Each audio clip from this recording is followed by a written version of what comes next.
ఈ గుడారాల పండుగలో పాల్గొందిన విశ్వాస వీరులైన మీ అందరికీ హొసనా మినిస్ట్రీస్ తరపున మరొక్కసారి మీ అందరికీ హృదయపూర్వకమైన వందనాలు తెలియపరుస్తున్నాను. అందరికీ వందనాలు.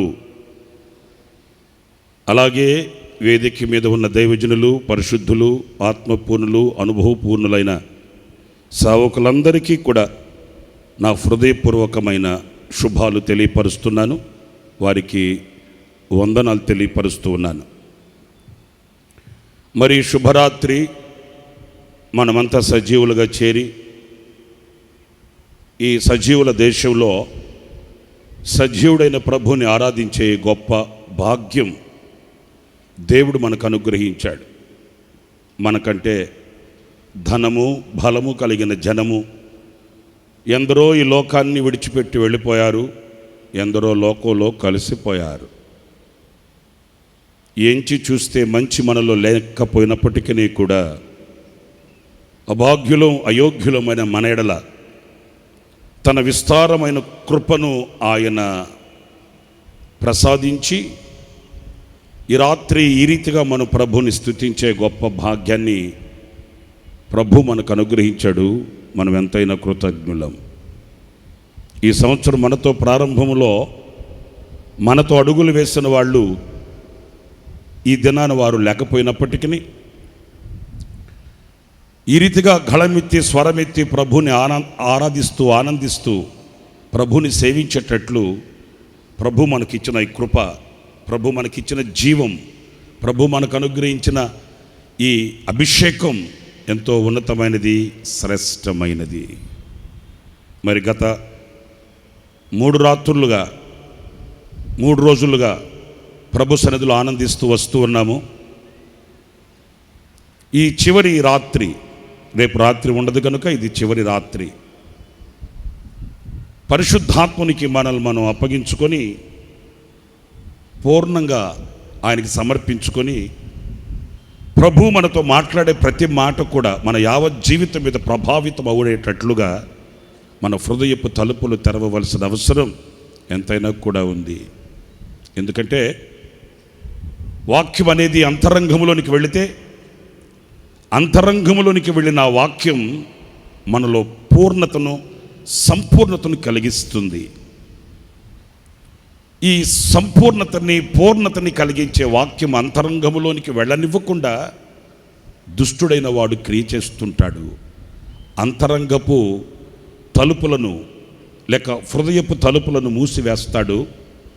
ఆనాడు యాంత్రికంగా మనం కూర్చొని ఉంటామే కానీ ఆధ్యాత్మికమైన విలువలకు మనం నోచుకోలేమనే విషయాన్ని మనం గుర్తించాలి.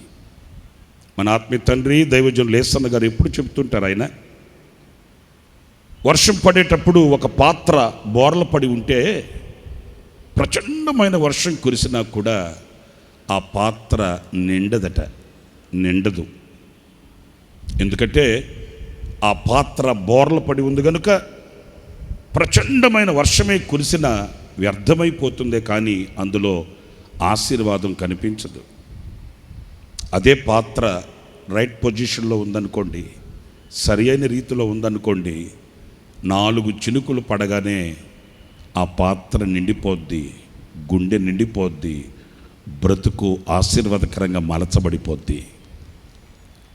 ఈ రాత్రి నా ప్రియమైన సహోదరులారా, దేవుని వాక్యానికి మన హృదయాన్ని అప్పగించుకొని ఈ శుభరాత్రి దైవ దీవెనలు పొందుకొని ఈ గుడారాల పండుగ ముగించుకొని మీరు వెళ్ళేటప్పుడు మీరు ఆత్మపూర్ణులై మీ ప్రాంతాలలో అడుగు పెట్టాలని మనసారా ఆశిస్తూ ప్రార్థిస్తున్నాను. ఏదో గుడారాల పండుగకు వచ్చాను, వెళ్ళాను, బాగా చేశారు, వెలిగే లైట్లు, మోగే మైకులు శుభ్రంగా పెట్టారు, ఇక కడుపు నిండా తిండి పెడితే గుడారాల పండుగలో మొత్తం తిరిగి వచ్చామనే సాక్ష్యం కాదు. ఆత్మపూర్ణులై మీలో కలిగిన ఆ మార్పు లోకానికి, ప్రపంచానికి దేదీప్యమై వెలిగితే నీ వెలుగుకు అన్యజనులు పరిగెత్తుకొని రావాలి. నీ నీడకు ప్రజలు ఆశిస్తూ అడుగులు వేస్తూ నీ నీడకి చేరుకోవాలి. అలాంటి సాక్షిగా ప్రభు మిమ్మల్ని అందరినీ మలచునుగాక, మార్చునుగాక, తీర్చిదిద్దునుగాక. పరిశుద్ధ గ్రంథంలో ఒక చిన్న వాక్యాన్ని మనం చదువుకొని కొంతసేపు మనం ధ్యానిద్దాం. యోవేలు గ్రంథం 2వ అధ్యాయం. అందరూ కూడా పరిశుద్ధ గ్రంథం తీయండి. యోవేలు గ్రంథం 2వ అధ్యాయం 29వ వాక్యాన్ని నేను చదువుతున్నాను. వాయిస్లు బేస్మెంట్ 2వ అధ్యాయం 29వ వాక్యాన్ని నేను చదువుతున్నాను. చూడండి ఆ వాక్యాన్ని. ఆ దినములలో నేను పనివారి మీదను పనికత్తెల మీదను నా ఆత్మను కుమ్మరింతును. ఒక్కసారి చప్పట్లు కొడుతూ ప్రభుని గణపరుద్దామా? గట్టిగా చప్పట్లు కొడదాం. స్తోత్రం కలుగుగాక. ఈ వాక్యంలో నా హృదయాన్ని హత్తుకొనిన ఒక భావనని మీ ఎదుట పెడతాను. అదేంటంటే, ఆయన తన ఆత్మను కుమ్మరిస్తాడట. అనుగ్రహించడం కాదు, పంచడం కాదు, తుంచడం కాదు, కుమ్మరింపు. ఈ పదాన్ని వాస్తవంగా మనం ఎక్కడ వాడుతాము అనంటే, ఒక 4-5 రోజులు ఎడతెరిపి లేని ప్రచండమైన వర్షం కురుస్తుంది అనుకోండి. ఆ వేళ మనం పలికే మాట కుమ్మరింపు. ఎందుకంటే ఆ ఎడతెరిపి లేని ఆ ప్రచండమైన వర్షం ఏదో ఒక పాత్రలో నుంచి కుమ్మరించినట్లుగా మన కళ్ళకి కనబడుతుంది కనుక అప్పుడు అక్కడ వాడే పదం కుమ్మరింపు. ఇక్కడ ఈ వాక్యంలో కూడా మనం గమనించినప్పుడు, నా ఆత్మను కుమ్మరిస్తాను. దేవుని ఆత్మ పరిశుద్ధమైన ఆత్మ. ప్రియులారా, ఈ పరిశుద్ధమైన ఆత్మ మనలో ఉన్నప్పుడు కొన్ని టూకీగా నేను కొన్ని మీకు పరిచయం చేస్తాను. పరిశుద్ధాత్ముడు మనలో ఉన్నప్పుడు మన క్రియలలో మార్పు కనిపిస్తుంది. పరిశుద్ధాత్ముడు మనలో ఉన్నప్పుడు ఓర్పు కలుగుతుంది. పరిశుద్ధాత్ముడు మనలో ఉన్నప్పుడు మనం సిద్ధపరచబడగలుగుతాం. ఎలా సిద్ధపరచబడగలుగుతాం? మన ప్రియుడైన యేసయ్యకి, మన ప్రాణ ప్రియుడైన యేసయ్యకు ఎలా ఇష్టకరముగా మనము ఉండాలనో, ఎలా మలచబడి మార్చబడితే ఆ ప్రియునికి ప్రీతికరముగా మనం మలచబడగలుగుతామో, ఆ రీతిగా పరిశుద్ధాత్ముడు మనలో ఉండి పరిశుద్ధ నీతి వస్త్రాలతో ఆయన మనల్ని అలంకరించి చిట్ట చివరకు మన ప్రాణప్రియుడైన యేసయ్య ఆయన ఆర్భాటముతోనూ ప్రధాన దూత శబ్దముతోనూ దిగివచ్చిన వేళ ఆయనకి మనల్ని ఒక సార్వత్రికమైన సంఘంగా, పెళ్ళి కుమార్తె వధువుగా మనల్ని ఈ పరిశుద్ధాత్ముడు అప్పగిస్తాడు. పరిశుద్ధాత్మ అనుభవము ఏదో ఆనందించడానికి మాత్రమే కాదండి. పరిశుద్ధాత్మ అనుభవం ఏదో సంతోషించి గంతులు వేస్తూ పరవశించి పరవళ్ళు త్రొక్కడానికి మాత్రమే కాదండి. మనలో కలిగే ఒక ప్రక్రియ పరిశుద్ధాత్మని ద్వారా జరుగుతుంది. విశ్వాసములో నుంచి అధిక విశ్వాసములోనికి, పరిశుద్ధతలో నుంచి అధిక పరిశుద్ధతలోనికి, క్రీస్తుకు కలిగిన సమానమైన సంపూర్ణతకి పరిశుద్ధాత్ముడు మనల్ని నడిపిస్తాడు.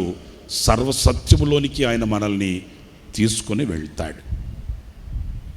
ఇలాంటి పరిశుద్ధాత్మ యొక్క కుమ్మరింపు ఆయన ఎవరి మీద కుమ్మరిస్తాడు అనేది ఈ రాత్రి మనం నేర్చుకోవలసిన పాఠం. ఎవరికి ఈ అనుభూతి కలుగుతుంది? ఈ గుడారాల పండుగలో పాలు పొందిన వాళ్ళు ఎవరు ఇలాంటి అనుభూతితో అడుగులు వేస్తూ ఆనందంగా ఆహ్లాదకరంగా సాగి వెళ్ళగలుగుతారు?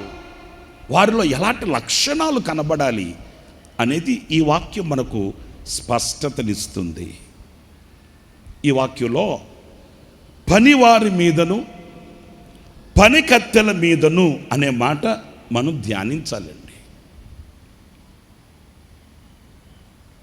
పని వారి మీద అంటే సోమరులు కాదు,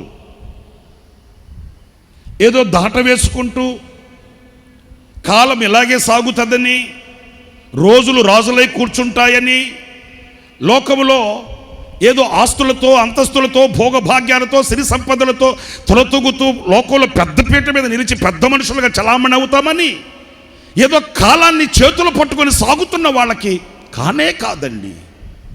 ఇక్కడ పనివారు అనే మాట మనం నేర్చుకోవాలి. పనికత్తెలు, పనివారు.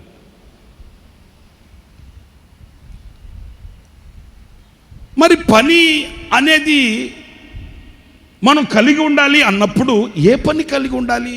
మీరు లూకా సువార్త 10వ అధ్యాయం 2వ వాక్యంలో చక్కటి మాట చాలాసార్లు మీరు చదువుతుంటారు. సందర్భాన్ని బట్టి ఈవేళ మరొక్కసారి ఆ వాక్యాన్ని మనం చూస్తే, లూకా సువార్త 10వ అధ్యాయం 2వ వాక్యంలో, పంపినప్పుడు ఆయన వారితో ఇట్లా నేను ఆయన వారితో ఇట్లా అనెను, కోత విస్తారముగా ఉన్నది. నోటి కోత విస్తారంగా ఉన్నదట, కానీ పనివారు కొద్ది మందియే. ప్రియులారా చూడండి, పనివాళ్ళు లేరు, పనివాళ్ళు కొదువ. ఎవరైనా ఈ పనివాళ్ళు గనక కనబడితే వారి మీద నా ఆత్మను కుమ్మరించి, శక్తి కలిగిన ఆత్మను వాళ్ళ మీద ఉంచి, ఆ బలమైన అభిషేకము చేత కలిగే అద్భుతాలని నేను చేస్తాను, నేను కలిగిస్తాను అని ప్రభు వెతుకుతున్నాడంటండి. ప్రియులారా, ఒక మాట నేను మిమ్మల్ని అడుగుతాను. ఈరోజు పని వాళ్ళకి తక్కువేనా నిజంగానే? లేక ఆనాడు వ్రాసిన ఆ వాక్యం, ఆనాడు రాసిన ఆ మాట ఈనాటికి అది సరిపోదు అని ప్రక్కన పెడదామా అనంటే కానే కాదండి. భూమి ఆకాశములు గతించినా ఆయన మాటలు గతించవు. అవి సర్వసత్యము, అవి అగ్నిలో పుటము వేయబడిన వాక్కు మాటలు. పనివారు కొదువ. కానీ ఈ రోజున మనం ప్రపంచంలో లోకంలో చూస్తే మన కంటికి పనివాళ్ళు ఎక్కువగానే కనిపిస్తున్నారండి. ఒకప్పుడు ఒకవేళ కొదువ అంటే మనం నమ్మశక్యంగా ఉండేదేమో, కానీ ఈనాడు ప్రపంచంలో ఎటు వెళ్ళినా ఎక్కడ చూసినా మన కంటికి అధికంగానే కనిపిస్తున్నారు పనివారు.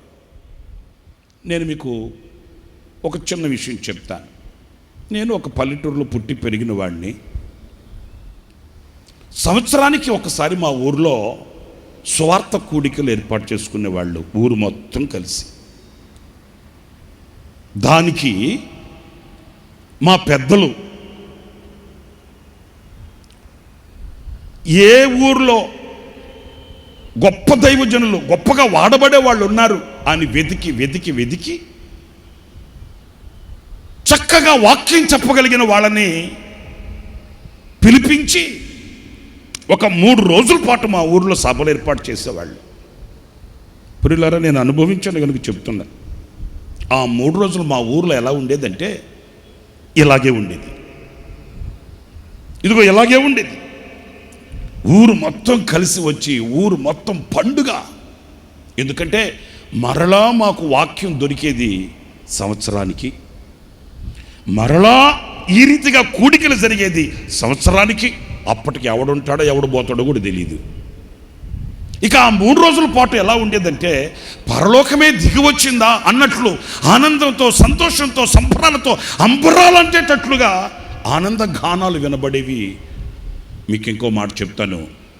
ఆ 3 రోజుల పాటు మాకు వాక్య పరిచర్య చేసి వెళుతున్న దైవజనులు ఆ బస్ స్టాప్ దగ్గరికి వెళ్ళి బస్సు ఎక్కి వెళ్ళిపోతున్నప్పుడు మా ఊర్లో వాళ్ళందరూ ఆ బస్ స్టాప్ దాకా వచ్చి ఆ దైవజనుడు వెళ్ళిపోతుంటే చిన్న పిల్లలు ఏడ్చినట్లుగా ఏడ్చేవాళ్ళండి.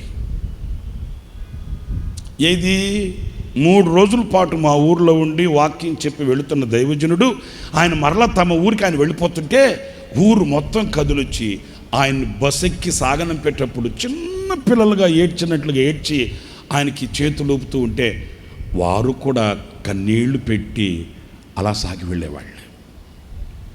ఇది ఒకనాటి పరిస్థితి. కానీ ఈ రోజున ఎంత విస్తారమైనటువంటి పనివారు కనబడుతున్నారంటే నేను మీకు కొత్తగా చెప్పాల్సిన అవసరం లేదు. సోషల్ మీడియా మీకు సమాధానం చెప్తాది కదండి.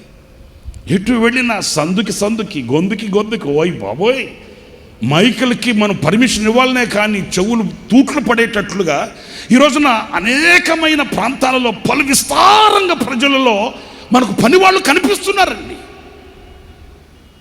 ఇలాంటి వేదికలేసి ఇలాంటి కూడికలు ఏర్పాటు చేసి ప్రజల్ని సమకూర్చి ప్రజలలో ఏదో ఒక చైతన్యాన్ని కలిగించాలని తహతహలాడుతూ తాపత్రయపడుతూ ప్రయాసపడుతున్న పని వాళ్ళు అధికంగానే కనిపిస్తున్నారండి. కానీ ఒక విమర్శకి రాత్రి మన మనసును అప్పగిస్తే ఇదిగో ఈ వాక్యం మనల్ని నిలదీస్తుంది. పనివారు తక్కువ కొద్దువ. ఎవరైనా పనివారు కనిపిస్తే వారి మీద నా ఆత్మను కుమ్మరించాలని నేను వేచి ఉన్నాను అన్నట్లు ఈ వాక్యం మనల్ని నిలదీస్తుంది.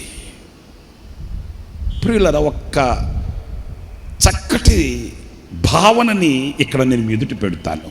అదేంటంటే లేకేమీ కాదు, పనివారు లేకేమీ కాదు, మస్తుగా ఉన్నారు.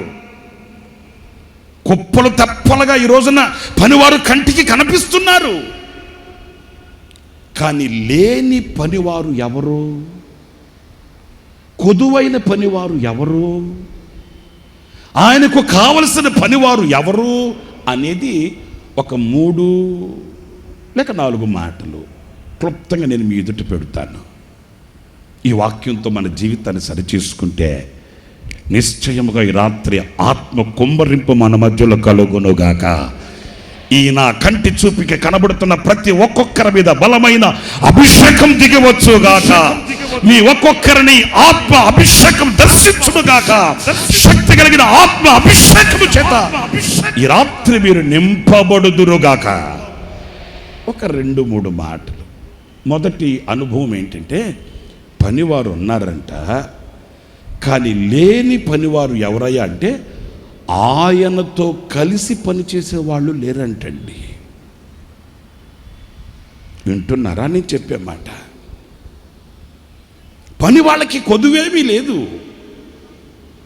కానీ కొదువైన పనివారు ఎవరు అనంటే ఎవరికి వారు తనంతట తాను తనకై తాను పనిచేస్తున్న వాళ్ళు కనబడుతున్నారే, కానీ ఆయనతో కలిసి ఆయనతో నిలిచి ఆయన చేతిని పట్టుకొని ఆయన మనసెరిగి ఆయన ఆలోచన తీసుకొని ఆయన సమ్మతి ప్రకారం ఆయన తోడు కలిగి ఆయనతో కలిసి పనిచేసే పనివారు ఈ రోజున కరువైపోయారండి. నేను ఈ మాట ఏదో నా విశ్లేషణలో నా మతిలేని మనసుకు తోచిన మాట కాదు. ఇది అబద్ధమాడని అర్థం పరిశుద్ధ గ్రంథం సువర్ణ అక్షరాలతో వ్రాయబడిన వాక్యం. చూడండి, మీరు హగ్గై గ్రంథం 2వ అధ్యాయం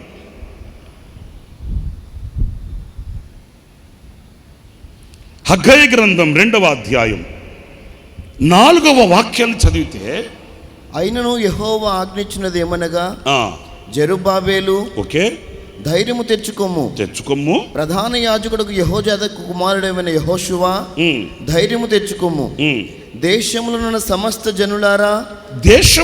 సమస్త జనులారా ధైర్యము తెచ్చుకొని పని జరిగించుడి. ఇక్కడ వినండి, ఏం జరిగించాలంట? పని జరిగించాలంట. ఎలా జరిగించాలి? ఈ పని జరిగించే వ్యక్తులు ఎవరు? ఎందుకు పని జరిగించండి అని చెప్తున్నాడు అనంటే, ధైర్యం తెచ్చుకొని ఎదురవుతున్న పోరాటాలకి, ఎదురవుతున్న ఆటంకాలకు, ఎదురవుతున్న సందిగ్ధాలకు మీరు బలహీనులు కాక మీరు బలవంతులై ధైర్యం తెచ్చుకొని పని జరిగించండి. నేను మీతో కూడా ఉంటాను, మీతో కూడా కలిసి ఉన్నాను, మీతో కూడా కలిసి అడుగులు వేస్తాను. మీరు నాతో ఉన్నారు, నేను మీతో ఉన్నాను. నీవు నేను నీవు ఒకటిగా ఈ పని జరిగించి ఇందులో గొప్ప జయమును స్థాపిద్దాం. చప్పట్లు కొడదామా గట్టిగా ప్రభుకి? ప్రైజ్ ది లార్డ్, హల్లెలూయా. నా ప్రియమైన సహోదరులారా, ఇక్కడ పని జరిగించండి. నేను మీకు తోడుగా ఉన్నాను. ఒక్క మాట మిమ్మల్ని అడగనివ్వండి. మీరు చేసే పనిలో మీరు దేవునితో కలిసి పని చేస్తున్నారా, లేక దేవుడిని విడిచిపెట్టి దేవుడే లేకుండా ఏదో సాధించగలని సాహసించి సతికిలబడి కరువుతో, కాటకాలతో, కన్నెలతో, వ్యవస్థతో అవస్థపడుతూ అల్లాడిపోతూ తల్లడిల్లిపోతూ గుండె గుప్పిట్లు పెట్టుకుని బ్రతుకుతున్నారా? ఈరోజు ఎక్కడికి వెళ్ళినా మనం వినే సునాదం ఏంటో తెలుసండి, నినాదం ఏంటో తెలుసండి. ఏమండి? కష్టపడుతూనే ఉన్నామండి. రెక్కల ముక్కలు చేస్తామండి, రక్తం ఆవిరి చేస్తామండి, నైటీలు చేస్తామండి. ఇంకా మాకు వారానికి 6 రోజులు కాదు 10 రోజులు అంటే ఆ 10 రోజులు కూడా ప్రయాసపడడానికి మేము సిద్ధంగానే ఉన్నామండి. కానీ నేతిలో పడాల్సిన అడుగు గోతులో పడుతుందండి. కళకళలాడే కళ్యాణం కళదప్పితే కడుపున పుట్టిన బిడ్డలు విషపు చూపులు చూస్తుంటే, సాహసించిన వాడిని సాధించలేక సతికలు పడుతుంటే, బ్రతుకు భారమై బ్రతుకు బజారులో కనపరుచుకోలేక 6 అడుగుల మనిషి ఈ రోజున 3 అడుగుల త్రాడుకు వేలాడడానికి ఈరోజు సాహసించిన దుస్థితి ఎందుకు వాటిల్లుతుంది? ఈ మాటలు వింటున్న మీరందరూ ఆలోచనలోకి రావాలి. ఆడంబరాలతో, వైభవాలతో, ధన సమృద్ధితో, బలము కలిగి ఆనందంగా అడుగులు వేసిన నీ పయనం, నీ యొక్క ప్రయత్నం ఈ రోజున ఎందుకు విఫలమై సఫలము కాక అల్లాడిపోతున్నావు? ఈ క్షామానికి గల కారణం ఏంటి అని కనుక విశ్లేషించుకుంటే మనం ఎక్కడికో వెళ్ళి ఎవరికో చేయి చూపించుకోవాల్సిన అవసరం లేదండి. వింటున్నారండి? ఎవరికో దగ్గరికి వెళ్ళి అక్కడ కూర్చొని నా రాత బాగుందా, నా గీత బాగుందా వింటున్నారా? ఇక మా వైపు పల్లెటూరుల వైపు అయితే ఆడెవడో ఒక చిలక పట్టుకొని వస్తాడు. ఆ చిలక దగ్గరికి వెళ్ళి చిలక నా బతుకు చెప్పవా అంటే ఆ చిలక అంటది, నా బతుకే బాగోలేక ఈడి చేతిలో దొరికానురా బాబు, నా బ్రతుకే బ్రతుకుగా కాకుండా బాగోలేక ఈడి చేతిలో దొరికితే ఇక నీ సంగతి నేనేం చెప్పేదిరా బాబు. నిజమే. ఈరోజు నా అర్థం కాని వ్యర్థమైన పరుగు కనబడుతూ ప్రయాసపడుతున్నామే, కానీ నీ అపజయానికి, నీ కన్నీళ్ళకి, నీ అవస్థకి, నీ కుటుంబపు వ్యవస్థకి ఈ రోజున ఏంటి లోటు ఆలోచించండి. మరి నా ప్రియమైన సహోదరులారా, ఆయనను కలిగిన పని, ఆయనతో కలిసి చేసిన పని, ఆయనతో సమ్మతి కలిగిన పని, ఆయనతో ఒడంబడిక కలిగి చేసిన పని, ఆయన చిత్తానుసారంగా ఆయనతో అడుగులు వేసిన పని ఏనాడు విఫలం కాదే, ఏనాడు అది అపజయాలమయం కాదే. అపజయం పాలయ్యింది, అనర్థాలకు పాల్పడింది, ఆవేదనకు కారణమయ్యింది అనంటే నీవు ఆయనతో కూడా కలిసి చేయట్లే పని. సాహసించగలడని సాహసించి దూరమై భారమైనప్పటికీ కూడా వెళ్ళి నావలోకి ఎక్కాడు, అమరములోకి వెళ్ళి నిద్రపోయాడు. ఇక నేను నా ఆలోచనానుసారంగా వెళ్ళిపోయి నా ఆలోచనానుసారంగా సాధించి ఏదో ఒక వేదికను సిద్ధపరచుకోవాలని కంకణం కట్టాడు. కనులు మూయబడిన వాడై యోనా. చరిత్ర పుటంలో, చరిత్ర గ్రంథంలో మనం చదువుతామండి. తాను సాహసించి చేయాలనుకున్న పనిని సాహసించి చేయలేకపోయాడు, ఓడిపోయాడు, వాడిపోయాడు, పడిపోయాడు, కృంగిపోయాడు, కన్నీళ్లమయమై ఒకనాడు మరల ప్రభు పాదాలే పట్టుకొనవలసిన పరిస్థితికి వచ్చాడు.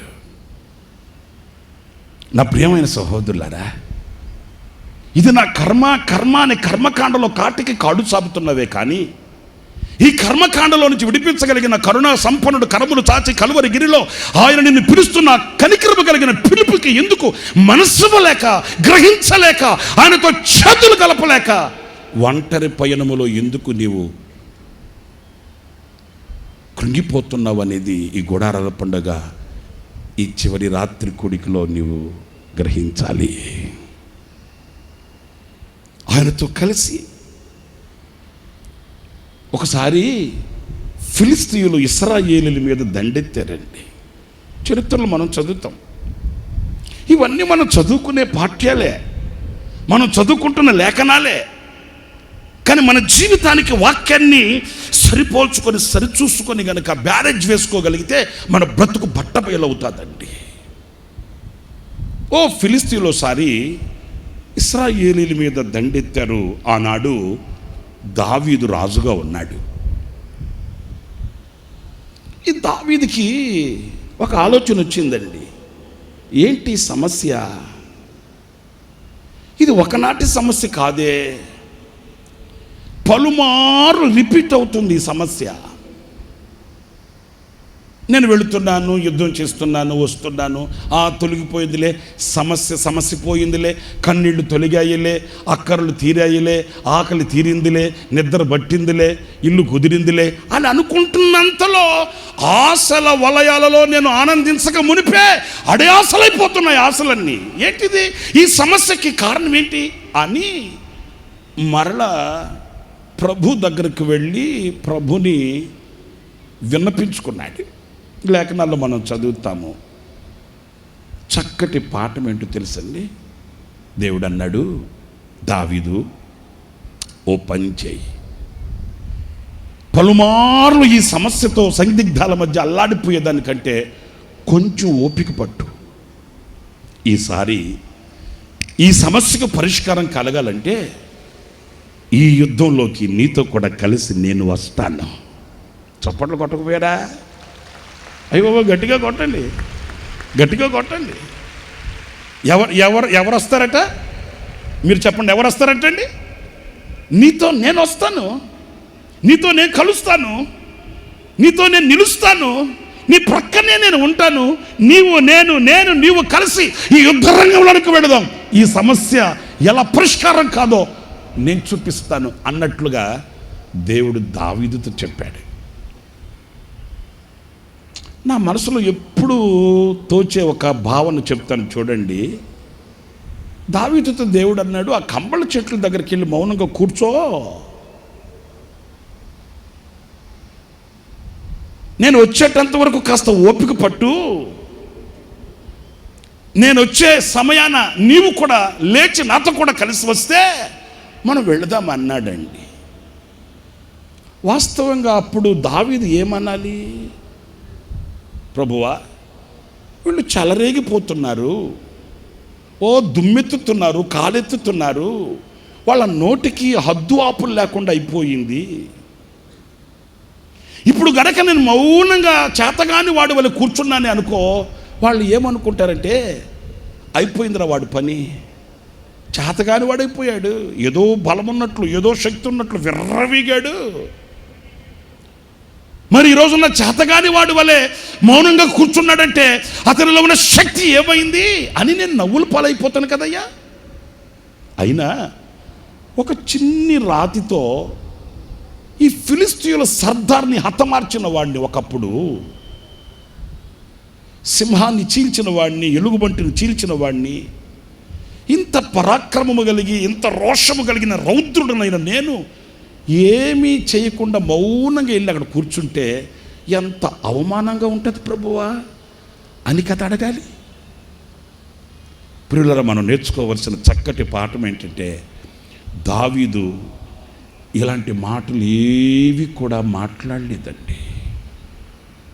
ఎందుకంటే దావీదు మనసులో ఒక ఆశ, ఇంతవరకు నేను ప్రయాసపడ్డాను, ఇంతవరకు నేను కష్టపడ్డాను, ఇంతవరకు నేను చెమటూర్చాను, ఇంతవరకు వ్యయ ప్రయాసలు పడి నేను చేశాను. ఈసారి నా దేవునితో కలిసి నేను యుద్ధానికి వెళ్ళబోతున్నాను. స్తోత్రం కలుగుగాక. నా దేవునితో కలిసి పూనుకోబోతున్నాను. నా దేవునితో కలిసి పని చేయబోతున్నాను. నా దేవునితో కలిసి నేను యుద్ధ రంగంలో నిలబడబోతున్నాను. ఈనాడు కలిగే ఆ జయం నేను చూడాలి అనే ఆశ అతని గుండెలో రగిలింది. అంతే, మౌనంగా వెళ్ళి ఆ కంబళ చెట్ల కింద కూర్చుండిపోయాడు. చరిత్రలో మనం చదివితే, ప్రియులారా, దేవుడు కదలి వచ్చాడు. స్తోత్రం కలుగుగాక. దావీదు కదలి వెళ్ళాడు. దావీదు దేవుడు, దేవుడు దావీదు, వీళ్ళు ఇద్దరు కలిసి యుద్ధ రంగంలో అడుగు పెడితే జరిగిన వినూత్నమైన విజయం ఎలా ఉందో తెలుసండి. చూడండి పరిశుద్ధ గ్రంథంలో, దినవృత్తాంతాల మొదటి గ్రంథం 14వ అధ్యాయం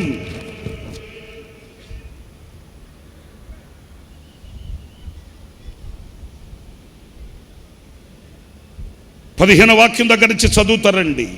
కంబలి చెట్లు కొనలేందు కాళ్ళ చప్పుడు నీకు వినబడినప్పుడు వారితో యుద్ధము కలుపుటకై బయలుదేరి వారి మీద పడుము. ఆ చప్పుడు వినబడినప్పుడు ఫిలిస్తీయుల దండ్రులు హతము చేయుటకై దేవుడు నీకు ముందుగా బయలు వెళ్ళి ఉన్నాడని తెలుసుకున్నామని సెలవిచ్చాను. ఓకే, దేవుడు తనకు సెలవిచ్చిన ప్రకారం, దేవుడు తనకు సెలవిచ్చిన ప్రకారం, ప్రియులారా, ఆ మాట వినాలి మీరు. దేవుడు తనకి ఏమైతే సెలవిచ్చాడో ఆ మాట ప్రకారము దావీదు చేయగా, దావీదు, అక్కడే ఉందండి కీలకమైన ఆశీర్వాదం. ప్రియులారా, ఏదో నేను చేయగలను, నేను వెళ్ళగలను, నేను ఉండగలను, నేను సాధించగలను అని అని ఉద్రేకాలతో వెళ్ళిపోవడం కాదు. ఏదో మన శక్తి మీద మనం ఆధారపడడం కాదండి. దేవుడు దావీదుతో చెప్పినట్లు చేశాడే, అలాగే ఈ రాత్రి నీవు కూడా. నీవు లేక నేను అడుగు కూడా వేయలేనయ్యా. నీ శక్తి లేకపోతే నేను సాధించలేనయ్యా. నీవు నాతో రాకపోతే నేను వెళ్ళలేనయ్యా. నీవు నాతో ఉంటే, నేను నీతో ఉంటే, నేను వెళ్ళిన ప్రతి మార్గం ఆశీర్వాదకరంగా మలచబడుతుందని నేను గ్రహించానయ్యా. ఇంతవరకు ఒంటరిగా ప్రయాణం చేసి ఓడిపోయాను, అలసిపోయాను, కృంగిపోయాను, కన్నీటి మయంలో కొట్టకపోయాను, కన్నీటి సాగరంలో నిలిచిపోయాను. ఇదిగో ఈ రాత్రి నీ పాదాలు పట్టుకుంటున్నాను. నీవు నాతో రావా యేసయ్యా? నీవు నాతో నిలవవా యేసయ్యా? నీవు నాతో కలిసి ఉండవా యేసయ్యా? నీవు నా చేతిని పట్టుకుంటే, నీవు నా వెన్ను తడితే, నీవు నా ముందుంటే నేను నీతో వస్తానయ్యా. ఈ రాత్రి నా ప్రియులరా, దావీదు దేవుడు తనకి ఏదైతే సెలవిచ్చాడో అలాగే చేశాడట. ఆ తర్వాత ఏం జరిగింది? ఇశ్రాయేలు ఫిలిస్తీయుల సైన్యమును, ఇశ్రాయేలీయులు ఫిలిస్తీయుల సైన్యమును గిబియోను మొదలుకొని గాజేరు వరకు తరిమి హతము చేసిరి. కొట్టు గట్టిగా చప్పట్లు ప్రభువుకి. ప్రైజ్ ది లార్డ్, హల్లెలూయా. నా ప్రియమైన సహోదరులారా, ఇంతవరకు మిమ్మల్ని ఏలుబడి చేస్తున్న కన్నీళ్లే కానివ్వండి, ఇంతవరకు మిమ్మల్ని వేధించి బాధిస్తున్న సమస్యలే కానివ్వండి, మిమ్మల్ని చూసి పారిపోయి మీరు వాటిని తరిమి వాటిని పారద్రోలగలిగిన శక్తివంతులు కావాలంటే ఈ రాత్రి నా దేవుడు, మన దేవుడు మీతో కూడా నిలవాలి. మీరు ఆయనతో కూడా కలిసి పని చేయాలి. వింటున్నారా? 17వ వాక్యంలో వ్రాయబడింది, కాబట్టి అంటే ఇలా జరిగినందువలన దావీదు కీర్తి ఇశ్రాయేలీయుల దేశమందంతటా ప్రసిద్ధి అయిందంట. యెహోవా అతని భయం, దావీదు యొక్క భయము అన్యజనులందరికీ కలుగు చేశాడంట. స్తోత్రం చెప్పండి, స్తోత్రం చెప్పండి. ఈరోజు మీ ఇంట్లో ఉండే బొచ్చుకొక్క మీ మాట వినట్లే. ఎందుకని? మీరు వీధుల్లో వెళుతుంటే మిమ్మల్ని చూసి కనుసైగలు ఎగరేసుకుంటున్నారు. మీరు సంఘంలో నిలబడి సాక్ష్యం చెప్తుంటే పెదాలు విరుస్తున్నారు. మీరు సమాజంలో బైబిల్ పట్టుకుని భక్తిగా బజార్లో కనబడుతుంటే మీకు ఏమాత్రం విలువ కలగట్లే. కారణం ఎందుకని అనంటే ఆయనతో కూడా కలిసిన బ్రతుకు కాదు గనుక, ఆయనతో నీవు లేవు గనుక నిన్ను కప్పి ఉన్న ఆ అపజయాలు నిన్ను నవ్వుబాట్లు చేసి నవ్వులు పాలు చేసి నడివీధిలో నిలబెడుతున్న సంగతి వాస్తవం కాదంటారా? ఈ రాత్రి నా ప్రియులారా, నువ్వు ఎవరితో కలిసి పనిచేస్తున్నావు? నీ స్నేహితులతోనా? నన్ను చూడండి. నీ స్నేహితులతోనా? ధనబలం భుజబలం కలిగిన వారితోనా? కొంతమంది ప్రార్థన చేయడానికి వచ్చి అడుగుతుంటారు, అన్నయ్య నేను మా ఫ్రెండ్ ఇద్దరం కలిసి పార్ట్నర్గా ఈ వ్యాపారం చేయాలనుకుంటున్నాను అన్నయ్య. అలా అంటారండి. కానీ ఏనాడైనా యేసయ్యా నీవు నేను, నాతో నీవు, నీతో నేను కలిసి ఈ వ్యాపారం చేయాలయ్యా, ఏనాడైనా మోకరించావా సహోదరుడా? నేను నా స్నేహితుడు, నేను ఇదిగో నా కోలీగ్, మేమిద్దరం కలిసి ఈ ప్రాజెక్ట్ వర్క్ చేయాలనుకుంటున్నాం అని ఆశిస్తున్నావే, కానీ నా దేవుని శక్తి కలిగిన హస్తం నాకు తోడుగా ఉండాలి, ఆయనే నా కొరకు దిగి రావాలి, నా ప్రక్కన నిలవాలి, ఆయనతో కలిసి ఈ పని చేయాలని ఏనాడైనా కన్నీళ్లు కార్చి ప్రార్థించిన ఆనవాళ్ళు ఉన్నాయా సహోదరుడా? మరి అపజయాల మూట మోస్తూ అపజయాల ఊట త్రాగడం గాక ఏం జరుగుతుంది ఏంటి? ఈ రోజున నోటి నిండా నవ్వుతో, కంటి నిండా నిద్రతో, ఒంటి నిండా ఆరోగ్యంతో, ఇంటి నిండా జనంతో, సౌభాగ్యంతో, సంతోషంతో, ఆనందంతో విల్లు వెరిసిన ఆ ఆనంద బాష్పాలు రాల్చవలసిన నీ కన్నీళ్ళు ఈ రోజున వేరే విధంగా కనబడడానికి గల కారణం ఏంటంటారు? ఆయన తోడు, ఆయన నీడ, ఆయనతో సహవాసం నీకు లేకయే. ఈ రాత్రి ఒక కీలకమైన ఒక మాట చెప్తున్నాను. నిశ్చయంగా ఈ రాత్రి మీరు ప్రార్థించి ప్రభు పాదాలు పట్టుకోండి. మీకు సాక్ష్యం ఇంకొక మాట చెప్పనా? ఇదిగో మన ఆత్మీయ తండ్రి దైవజనులు లేసన్న గారు ఉన్నారే, ఇక ఆయన గురించి కాక ఎవరి గురించి చెప్పుకుంటాం ఏంటి? ఇంత వైభవం, ఇంత హంగు రంగు, ఇంత ఆత్మీయ అంతరిక్షం, ఆత్మ ప్రపంచం మన కళ్ళతో మనం చూస్తున్నామంటే, నాకు తెలిసిన నా చిన్న సేవా అనుభవంలో నేను గ్రహించి నేను చెప్తాను. యేసన్న గారు ఏది ప్రారంభించినా, ఏది ఆయన చేయదలిచిన ఆ పరలోకమందున్న దేవుడు ఆమెను అనేసాడండి, అంతే. ఆమెను అనేసాడు, ఇక అంతే. ఆయన ఏది ప్రారంభించినా అందులో ఒక 100 ఫలం కనబడేది. ఏది ప్రారంభించినా అది క్రైస్తవ లోకానికి ఆశీర్వాదకరంగా కనబడేది. ఏది ప్రారంభించినా అది సఫలమే కానీ విఫలము అనే ఆ అనుభవమే లేదండి. ఎందుకని? ఒక్కడిగా నిలిచిన ఒక సేవకుడు ఇన్ని లక్షల మందికి ఆశీర్వాదకరంగా మార్చబడడానికి గల కారణం, ఆయన ఏది ప్రారంభించినా ఆయన ఒంటరిగా ప్రారంభించిన వాడు కాదు, దేవునితో కలిసి ప్రారంభించాడు. ఆయనతో కలిసి అడుగులు వేశాడు, ఆయనతో కలిసి దీపం వెలిగించాడు. ఆ దీపం ప్రపంచానికి వెలుగై కూర్చుంది ఈ రోజున. మీరు ఆలోచించండి. నేను చెప్పాను కదండి, ఒక పల్లెటూరులో పుట్టి పెరిగిన వాడిని నేను. మా ఊర్లో అప్పట్లో 93, 94 ఆ సంవత్సరాల్లో సంపూర్ణ రాత్రి ఉపవాస ప్రార్థన ప్రతి నెల 17వ తేదీ అని ప్రకటన చేస్తే మా ఊరోళ్ళు కొంతమంది నవ్వుకున్నారండి. నెల పెడతారంటే ఎట్లా వస్తారు జనం? ఏదో ఒక నెల కొత్తగా ఉంటుందానికి వస్తారు, 2వ నెల వస్తారు, 3వ నెల డుమ్మ కొట్టేస్తారు. ఎన్ని చూడలేదు ఇట్లాంటివి అనుకున్న వాళ్ళే. ప్రతి నెల సంపూర్ణ రాత్రి ఉపవాస ప్రార్థన మామూలుగా వాస్తవంగా ఎట్లా ఉండేదంటే, మా సంఘాల్లో అంటే లోకల్గా ఉన్న సంఘాల్లో మాసాంతర కూడికలను పెట్టేవాళ్ళు. నెల 30వ తేదీ 31వ తేదీ మాసాంతర కూటం అని పెట్టేవాళ్ళు. గట్టిగా ఎత్తుకుంటే పాస్టర్ గారితో కలిసి 10 మంది వెళ్ళేవాళ్ళు. ఇక 10 మంది మాసాంతర కూడికలో కూర్చొని 12 గంటలు ఎప్పుడవుతుందా అని వీళ్ళు ప్రార్థన చేయరు, వాచ్ వైపు చూసుకుంటుంటారు. ఇక ముగించుకొని వచ్చేసేవాళ్ళు. ఇంకా అక్కడక్కడ అడపదడప ఒకవేళ సంపూర్ణ రాత్రి ప్రార్థన జరిగినా ఎలాగ ఉండేదంటే, మీకు తెలియదేముందండి, ఏదో కొద్ది మందిగా కూర్చొని ప్రార్థనని ప్రారంభించేవాళ్ళు, దేవుని ఒడిలో హాయిగా నిద్రపోయేవాళ్ళు. ఆమె అన్న తర్వాత అందరూ చేతులు పట్టుకొని మెట్లు దిగింటికి వచ్చేవాళ్ళు. ఎవడు ప్రార్థన చేసింది ఎవడికి అర్థమయ్యేది కాదు. వీళ్ళందరి ప్రార్థన ప్రభువుకి అసలు చేరేదే కాదు.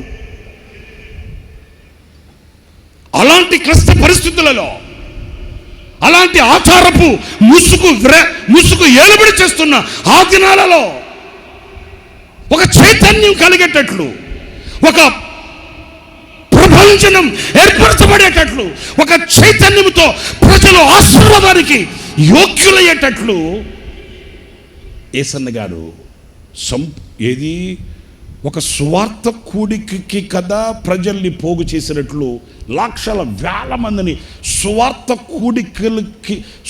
కూడికలకు వచ్చినట్లుగా వచ్చేవాడు జనం. అంత జనాన్ని పోగు చేసి రాత్రంతా సంపూర్ణ రాత్రి ఉపవాస ప్రార్థనలో ప్రజలు ప్రభు పాదాలు పట్టుకొని గోసారి ఏడ్చి ప్రార్థించుకొని విన్నపించుకొని మొరపెట్టుకొని అద్భుతాలు మహత్కార్యాలు ప్రజలు కళ్ళతో చూస్తుంటే ఏ ప్రజలైతే నవ్వి పరిహాసం చేసి ఇది ఎన్నాళ్ళు జరుగుతుంది అన్నారో ఆ ప్రజలే నోటి మీద వేలేసుకొని అబ్బురిపోయేటట్లు దేవుడు ఆయన ద్వారా ప్రారంభించిన ప్రతిదీ కూడా ఈరోజున్న క్రైస్తవ లోకానికి నాకు అది ఊహకు అందనివి ఇలాంటివన్నీ అనిపిస్తుందండి. ఎందుకంటే జయ అపజయాలు అనేవి కొన్ని సందర్భాలలో సఫలము, మరికొన్ని సందర్భాల విఫలము అనేవి సర్వసాధారణంగా మనం చూస్తుంటాం. కానీ ఇదిగో ఇలాంటి దేవునితో కలిసి పనిచేసే పనివారి యొక్క సేవకుల యొక్క ఆశీర్వాదం ఆశ్చర్యంగానే ఉంటుందండి.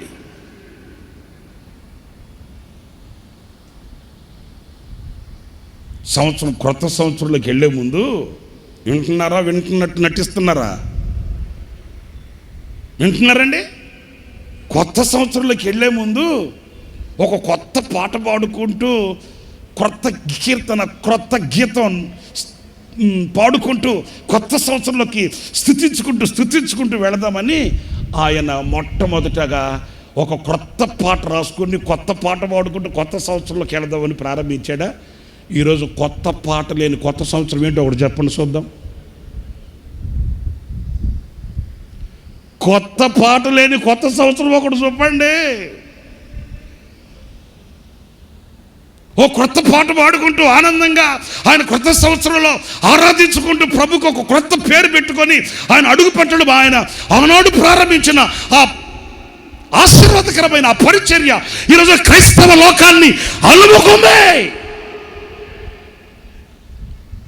ఏ చిన్న సావుకుడే పెద్ద సావుకుడే క్రైస్తవ లోకంలో చిన్న సంఘమే పెద్ద సంఘమే అనే తారతమ్యం లేకుండా ఈరోజున క్రైస్తవ లోకంలో సంఘాలలో ఈ మేఘం అలుముకొని కమ్ముకపోయింది.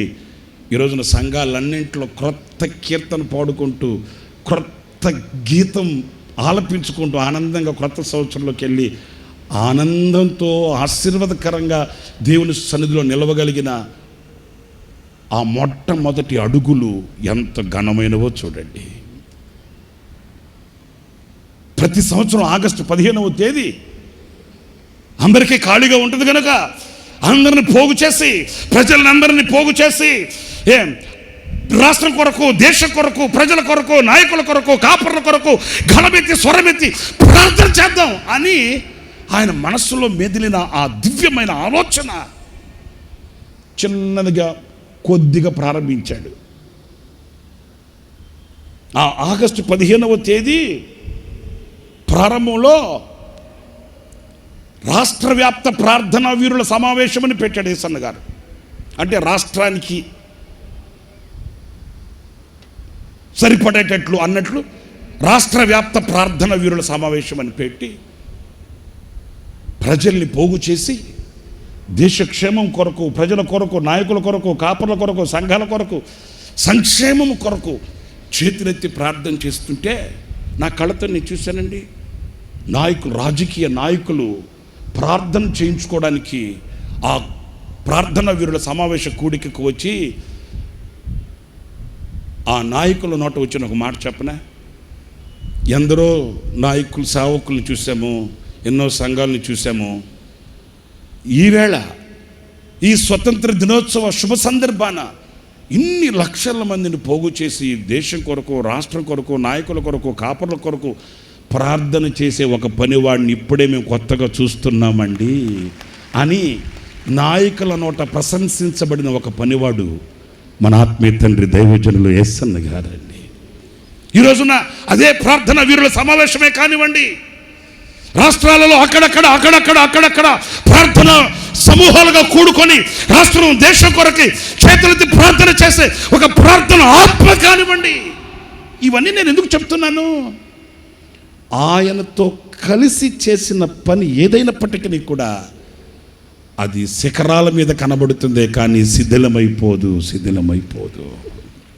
ఈ రాత్రి నా ప్రియమైన సహోదరులారా, మీ పని సఫలం కావాలి, నీవు ఆశీర్వాదకరంగా నిలవాలి, నువ్వు ప్రారంభించే ప్రతిదీ కూడా 100 ఫలాన్ని నీకు ఇవ్వాలి. నువ్వు నాటిన మొక్కే కానీ, చేస్తున్న పనే కానీ, నువ్వు ప్రారంభిస్తున్న ఏదైనప్పటికీ కూడా అది దీవెనకరంగా, ఆశీర్వాదకరంగా మార్చబడాలి అని అనుకుంటే నీవు దేవునితో కూడా కలిసి పనిచేసే పనివాడివి కావాలి. ఆనాడు వికసించి ప్రకాశించి పరిమళించిన ఓ సువాసన వెదజల్లబడే వ్యక్తిగా నీవు నేను మనం మార్చబడగలము అనేది ఈ వాక్యం స్పష్టతనిస్తుంది. ఉన్నారండి పనివాళ్ళు, చాలామంది ఉన్నారండి. ఓ కోకోలలుగా కనబడుతున్నారండి పనివారు. కానీ కొదువైన పనివారు ఎవరు? ఆయనతో కూడా కలిసి పని చేయగలిగిన పనివారు కావాలండి. ఈ రాత్రి అలాంటి పనివాడు నీవు కావాలని ఎందుకు కోరుకోవు? అలాంటి పనికత్తిగా, పనివారుగా మీరుండాలని ఎందుకు ఆశించరు? ఈ రాత్రి మీరు నిర్ణయం తీసుకోండి. నాయనా, ఒంటరిగా చేసిన నా పని విఫలమైపోయింది, ఇదిగో ఈ రాత్రి మీ దగ్గర ద్రోహిణని, దోషులకి క్షమభిక్షను వేడి నీ పాదాలు పట్టుకుంటున్నాను. ఇక నీతో కూడా కలిసి పని చేస్తాను, ఇక నీతో కూడా కలిసి నిలుస్తాను, నీతో కూడా అడుగులు వేస్తాను. నీవు నన్ను విజయ పదములో నడిపించమని కోరుకుంటే నా దేవుడి రాత్రి బలమైన ఆత్మ కొమ్మరింపు నీ మీద కొమ్మరిస్తాడు. నీవు అభిషక్తుడు వగుదువుగాక, నువ్వు ఆత్మచేత నింపబడుదువుగాక, బలమైన శక్తి నిన్ను చేరుకొనుగాక. మరొక్క విషయాన్ని కూడా నేను మీకు జ్ఞాపకం చేస్తాను.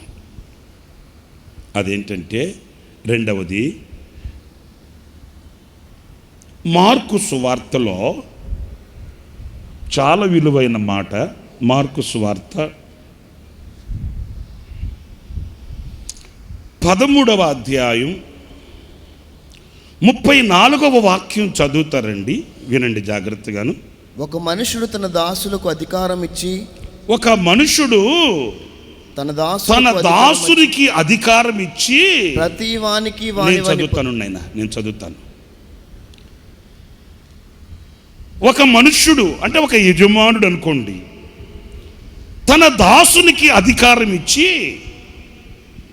ప్రతి వానికి వాని పని నియమించి మెలకువగా నుండుమని ద్వారపాలకునికి ఆజ్ఞాపించి ఇల్లు విడిచి దేశాంతరము పోయినట్టే.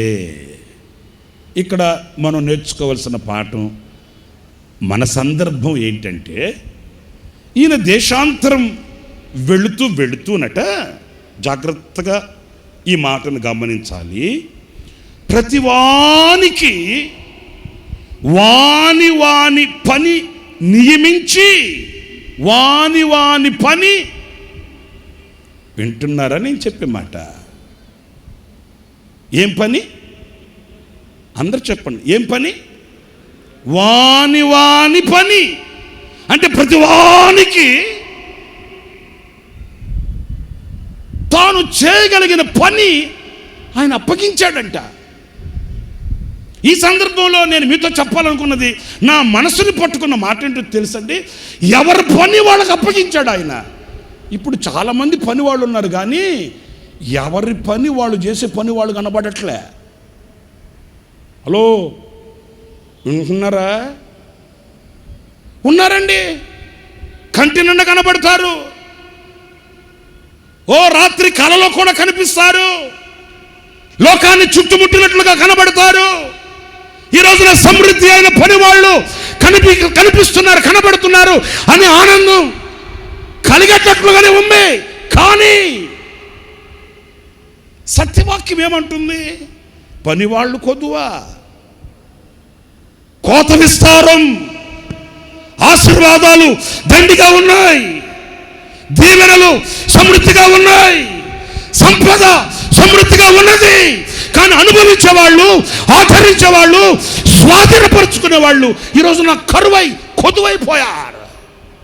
ఏరి పనివారు ఏరి?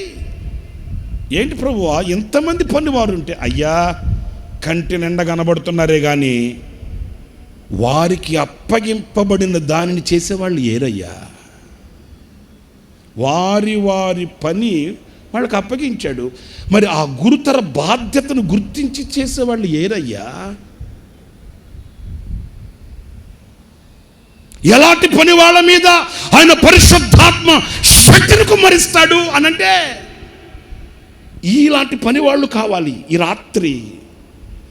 రాత్రి మీరు ఆ బలమైన అభిషేకాన్ని పొందుకోవాలంటే ఇలాంటి పనివారుగా మీరు నిలవాలి.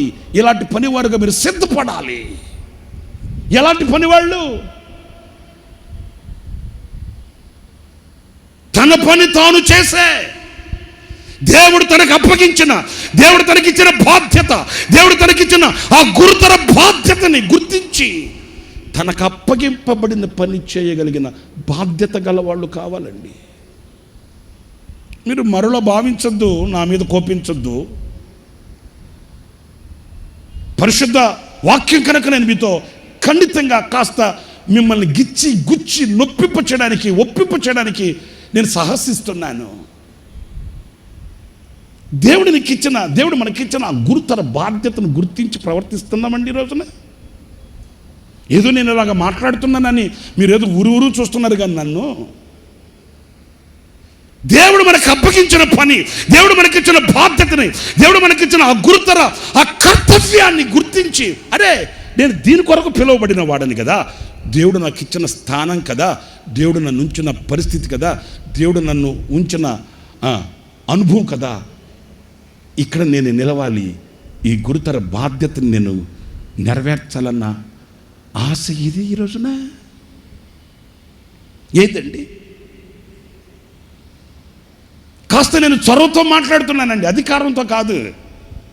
లేకపోతే నాకేదో పెద్ద వేదిక వేశారు, మీ అందరికి వినబడడానికి మాట్లాడే మైక్ నా చేతికి ఇచ్చారని మైకంతో మాట్లాడట్లే. నేను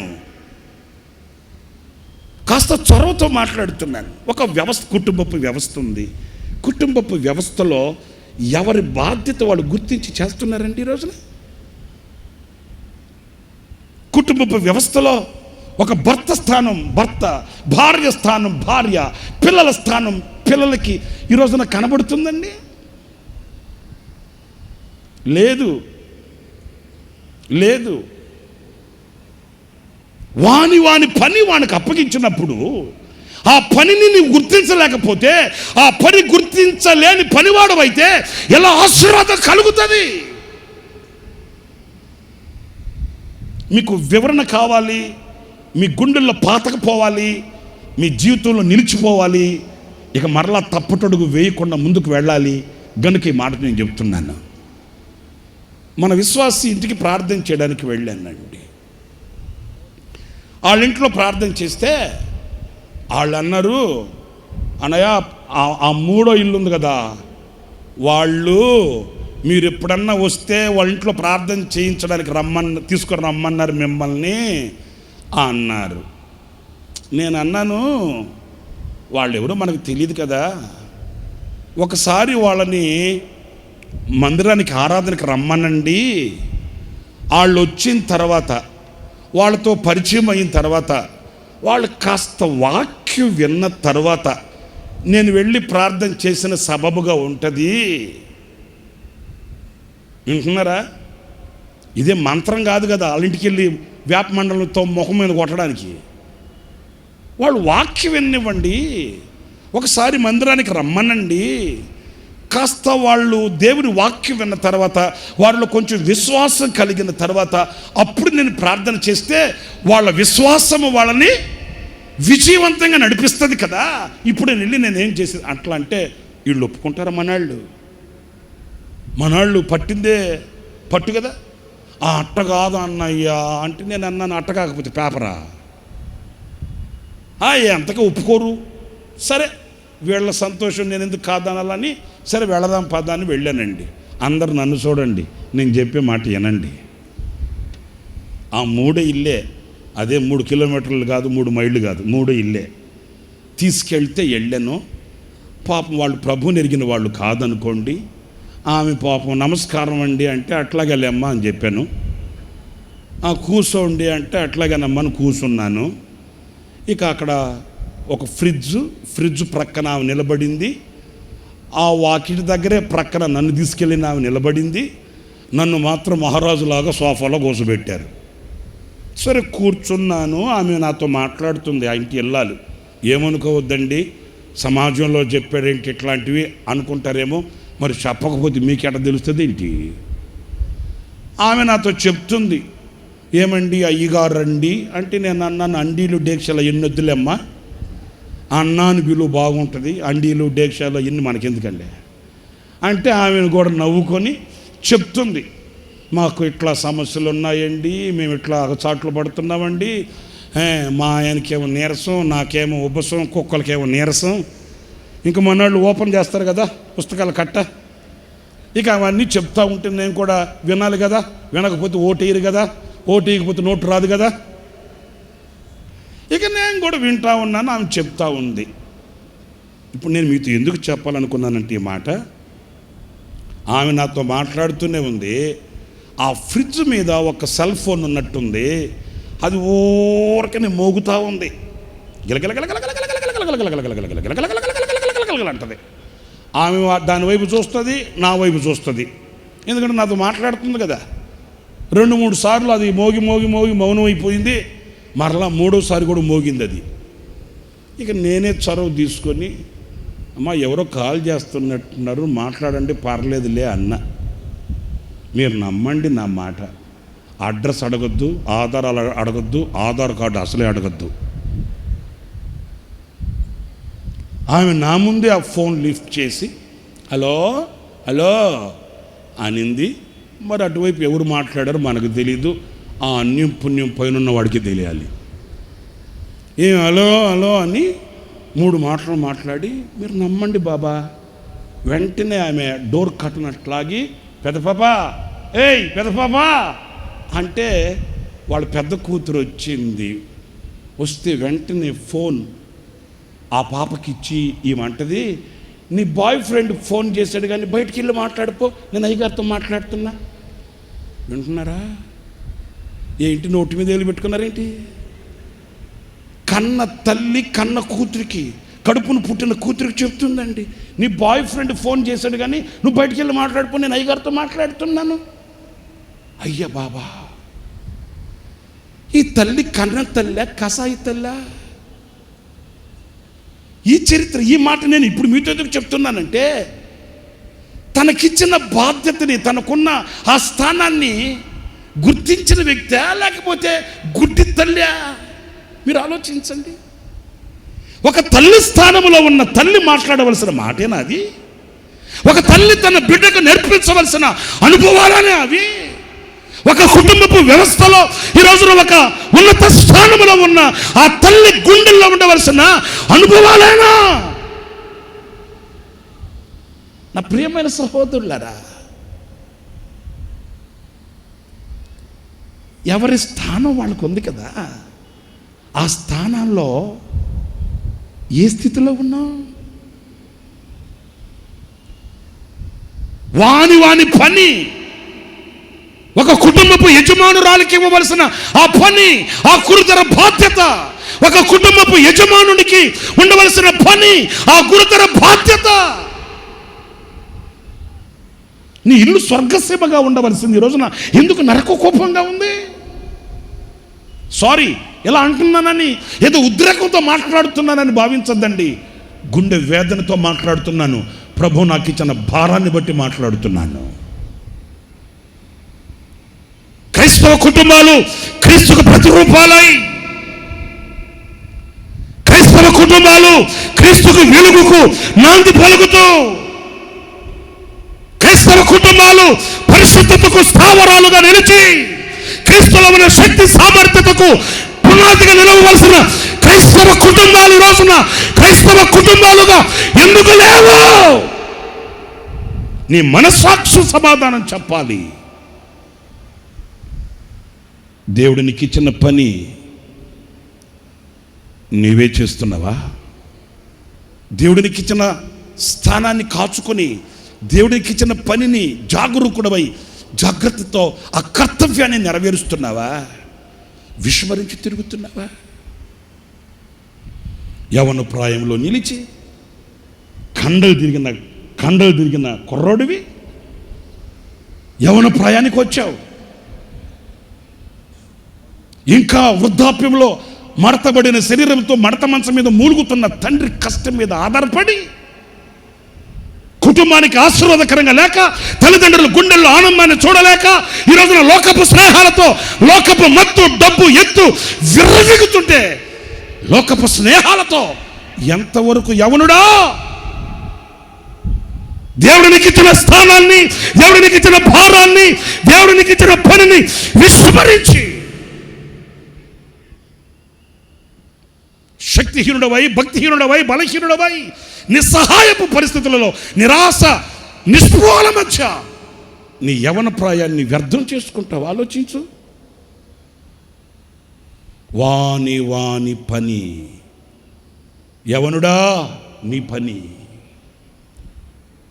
యవనుడా, యవన సహోదరి, దేవుడు నీకు ఇచ్చిన ఆ గురుతర బాధ్యతని, ఆ కర్తవ్యాన్ని ఎంతవరకు నువ్వు నెరవేర్చగలుగుతున్నావు? నీ భావ్య భవిష్యత్తు ఎలా ఉండాలని ఆశిస్తున్నావు? పండు ముసలాయన వృద్ధాప్యంలో ఉన్నాడు. ఇంచుమించు ఒక 87 దాకా ఉంటాయి. నేను ఆ రోజు ఎక్కడికో మీటింగ్కి వెళ్ళి ఆలస్యంగా వచ్చాను. నేను సిద్ధపడి బయటకు వచ్చేసరికి ఉదయం 10 అయింది.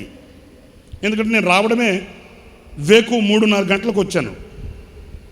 కాస్త పడుకొని నిద్రపోయి విశ్రాంతి తీసుకొని 10 గంటలకి నేను డోర్ తీసి బయటకు వస్తే నా గది ముందే పండు ముసలాయన 80 ఏళ్ళు దాకా ఉంటాయండి.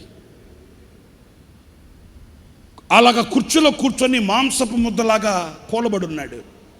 నేను డోర్ తీయగానే వచ్చి తిన్నగా 4 అడుగులు వేసి ఆయన దగ్గరికి వెళ్ళి ఆయన అలా తట్టి అడిగాను, పెద్దయ్యా ఏంటి ప్రార్థన చేయాలనా అన్నాను. ప్రియులారా, నా తల్లిదండ్రులుగా భావించి చెప్తున్నాను ఈ మాట. ఆయన అలా మెల్లగా తలెత్తి నన్ను చూసి బోర్ నేడ్చాడండి. ఆ వృద్ధాప్యంలో ఉన్న తండ్రి. నేను అన్నాను భుజం మీద చేసి, ఏమైంది, ఎవరు మీరు అట్లా అంటే, ఇప్పటికీ నా గుండె ద్రవిస్తుందండి ఆ మాట చెబుతుంటే. గడగడ వణికిపోతూ అన్నాడు, అయ్యా ముందు నాకు అంతేమైనా పెట్టించయ్యా, కొంచెం తిని దడాగితే అప్పుడు మాట్లాడతాను నీతో. అయ్యా అంతేమన్నా పెట్టించయ్యా, నాకు ఆకలిగా ఉంది, వణుకొచ్చేస్తుందయ్యా. అట్లా కన్నీళ్ళు పెట్టాడండి. ఆ వృద్ధాప్యంలో, ఆ ముసలితనంలో ఆకలి బాధ తట్టుకోలేక, అడుక్కునేది చేతకాక గసగస వణికిపోతున్న తండ్రిని చూసి నా గుండె ద్రవించింది. వెంటనే నేను నాతో ఉన్న బ్రదర్ని పిలిచి, రేయ్ మెస్లోకి వెళ్ళి అక్కోళ్ళని అడిగి కొంచెం అన్నం తీసుకొచ్చి నీకు పెట్టరా ముందు అట్లా అంటే, నేను అప్పుడు ఉండవల్లి సెంటర్లో పనిచేస్తున్నాను, సేవ చేస్తున్నాను. ఈ కోటేశ్వరమ్మ తల్లి ప్రభు దగ్గరికి వెళ్ళింది కదా, ఆ తల్లి ఉంది. అప్పుడు ఆ తల్లిని పిలిపించి ఆ తల్లితో అన్నాను, కోటేశ్వరమ్మ తల్లితో, అమ్మా ఆ పెద్ద ఆయన ఎవరో వచ్చారు, కళ్ళు తిరుగుతున్నాయి, వణికిపోతున్నాడు, కళ్ళు తిరుగుతున్నాయి అంటున్నాడు, ఏదైనా ఉంటే ముందు అంత తీసుకొచ్చి ఆయనకి పెట్టిస్తామమ్మా, కొంచెం ఏదైనా ఉంటే పెట్టండి అన్నాను. ఆ తల్లి అంత అన్నంలో పప్పుచారు వేసి ఇచ్చింది. నా కళ్ళతో నేను చూశానండి, ఇప్పటికీ నా కళ్ళ ముందు నుంచి పోవు ఆ దృశ్యాలు. అంత అన్నం పప్పుచారేసి ఆయనకి ఇస్తే అంత అన్నాన్ని అలా కలిపేసుకొని 2-3 ముద్దలతో నోట్లో పెట్టుకొని మింగేసి కొట్ట నీళ్లు తాగి ఇంచుమించు 10 నిమిషాల తర్వాత నాతో మాట్లాడాడండి. నేను అన్నాను, ఎవరు మీరు? ఏంటి ఇలా వచ్చారు? ఏంటి ఇలా ఉన్నారు? ఆ తండ్రి ఏడుస్తూ అంటాడు, అయ్యా నేను R&Bలో ఒక మంచి ఆఫీసర్గా పనిచేసిన వాడిని, రిటైర్డ్ అయిపోయాను. ఆకలికి తట్టుకోలేక ఎక్కడ పడిపోతానో అని ఈ దారిని వెళుతూ చర్చి కదా, చర్చి వాళ్ళు ప్రేమ చూపిస్తారని, చర్చి వాళ్ళు హక్కును చేర్చుకుంటారని సాహసించి వచ్చి మిమ్మల్ని ఇబ్బంది పెట్టారేమో నాయనా, నన్ను క్షమించవా, నన్ను క్షమించయ్యా, నేను మిమ్మల్ని ఇబ్బంది పెట్టానేమో. అట్లాంటి నేను అన్నాను, తప్పు, అలా అనకండి, మీరు విషయం చెప్పండి. ఆయన ఏడుస్తూ చెప్తాడు, అయ్యా ఎవరి దగ్గరికి వెళ్ళి, ఒక ఎంప్లాయీని కదా, ఒక గవర్నమెంట్ ఉద్యోగిని కదా, బాగా బ్రతికినోడిని కదా, ఎవరి దగ్గరికి వెళ్ళి అడుక్కోవడం సిగ్గనిపించి ఏదో మీ దగ్గరకు వచ్చి అంత అన్నం అడిగానయ్యా. సరే పెద్దయ్యా, నీకు ఎవరు లేరా? అయ్యా నన్ను అర్థం చేసుకునే నా భార్య కాలం చేసింది, నన్ను బంగారులాగా చూసుకునే నా భార్య కాలం చేసిందయ్యా. మరి నీకు పిల్లలు ఎవరు లేరా? ఎందుకు లేరు నాయనా, 4 పిల్లలు ఉన్నారయ్యా, 4 కొడుకులను కన్నానయ్యా. మరి వాళ్ళు నేను చూసుకోరా? వాళ్ళు నిన్ను పట్టించుకోరా? వాళ్ళు నీతో లేరా? ఆ తండ్రి గుండెల్లో ఉన్న వేదనని ఏం చెప్తాడండి? ఆ తండ్రి ఏడుస్తూ అంటాడు, ఏం చెప్పుకున్నయ్యా, ఒకడున్నాడంటే వాడు రాజకీయ నాయకులతో తిరుగుతూ ఉంటాడు, ఇంటికి రాడు. ఇంకొకడున్నాడంటే వాడు ఎంతసేపటికి స్నేహితులతో వెళ్ళిపోతావు, వాడు ఎప్పుడు వస్తాడో నాకు తెలియదు. ఇంకొకడున్నాడు, 3వ వాడు, వాడికేమో కాలు చేయి పని చేయదు, పోలియో జబ్బు. వాడికి అన్నీ నేనే చేయాలి. కన్న పుణ్యానికి నేను పోగొట్టుకోలేను కదయ్యా. ఈ వయసులో కూడా, ఈ స్థితిలో కూడా ఆ కాలు చేయి పని చేయి నా బిడ్డకి అన్నీ నేనే చేయాలయ్యా. ఆఖరి వాడు ఒకడున్నాడు, 4వ వాడు, వాడిని కాళ్ళ ఏళ్ల పడి, నాయనా పెద్దోడు చూస్తే ఇంటి పట్టున్నాడు, ఆ 2వ వాడు చూస్తే కంటికి కనబడడు, 3వ వాడు పరిస్థితి చూస్తే ఇలా ఉంది. రే నాయనా నీ కాడు పట్టుకుంటాను రా, నువ్వన్నా ఒక 2 రూపాయలు సంపాదిస్తే ఈ వృద్ధాప్యంలో 4 ఏళ్ళు నోట్లో పోతాయిరా, నువ్వన్నా అర్థం చేసుకోరా అని ఆఖరి వాడిని కాళ్ళు పట్టుకొని అడిగితే ఆడు అంటాడంట, నువ్వు ఇంకా బతికే ఉన్నావుగా. చూసారండి, జన్మనిచ్చిన తండ్రిని, నువ్వు ఇంకా బ్రతికే ఉన్నావుగా, నువ్వు చస్తే అప్పుడు నేను కష్టపడతాలే అంటాడంటండి. నా ప్రియమైన సహోదరులారా, ఒకసారి మీరు ఆలోచించండి, యవ్వనులు ఈరోజు ఏం చేస్తున్నారు? నిన్ను కని పెంచి పెద్ద చేసిన పుణ్యానానికి ఈరోజు గుండె నిండా దుఃఖంతో అల్లాడిపోతూ గుండె గుప్పిట్లో పెట్టుకొని కన్నీళ్లతోనే వాళ్ళు కాటికి కాళ్ళు చాపాలనా? కడుపు కట్టుకొని, నోరు కుట్టుకొని, భుజముల మీద మోసి, గుండెల మీద ఎత్తుకొని గోరు ముద్దలు తినిపించిన ఆ తల్లిదండ్రులకి నేను కన్న శాపమా? యవన సహోదరుడా, నీ మనసు చెలించాలని మాట చెప్తున్నాను. యవన సహోదరి, నీ గుండె కరగాలని మాట చెప్తున్నాను. నీ ఫ్యూచర్, నీ భావి భవిష్యత్తు ఆశీర్వాదకరముగా నిలవాలి. నిండు 100 ఏళ్ల జీవితం ఫలభరితముగా, ఆశీర్వాదకరముగా నీ బ్రతుకు నిలవాలి అన్నప్పుడు నీ పని ఎలా చేస్తున్నావు? దేవుడు నీకు ఇచ్చిన పని, దేవుడు నీకు ఇచ్చిన కర్తవ్యం, దేవుడు నీకు ఇచ్చిన స్థానానికి ఎలా న్యాయం చేస్తున్నావు? నీ క్రియలు వజ్రపు ముక్కతో రాస్తున్నాడు నా దేవుడు. కుటుంబపు బాధ్యతలు ఎరిగి తెగించి మాట్లాడుతున్నాను. ఈరోజు నీ కళ్ళకు కనబడే తల్లి ఒకరోజు కనబడకుండా పోతుంది. ఈరోజు నీ కళ్ళకు కనబడే ఈ తండ్రి ఒకరోజు కనబడకుండా పోతాడు. కనబడకుండా పోయిన తర్వాత అయ్యో నా తల్లికి నేను ఏం చేయలేకపోయానే అని నువ్వు ఏడ్చి ప్రయోజనం లేదు కదా. నీకు కనబడే తండ్రి కనబడకుండా పోయిన తర్వాత నా తండ్రికి నా చేతులతో ఒక ముద్ద పెట్టలేకపోయానే అని నువ్వు కన్నీళ్ళు కార్చిన ప్రయోజనం ఉండదు కదా. క్రైస్తవ సహోదరుడా, యవనస్తుడా, నా సహోదరుడా, నా సహోదరి, వాని పని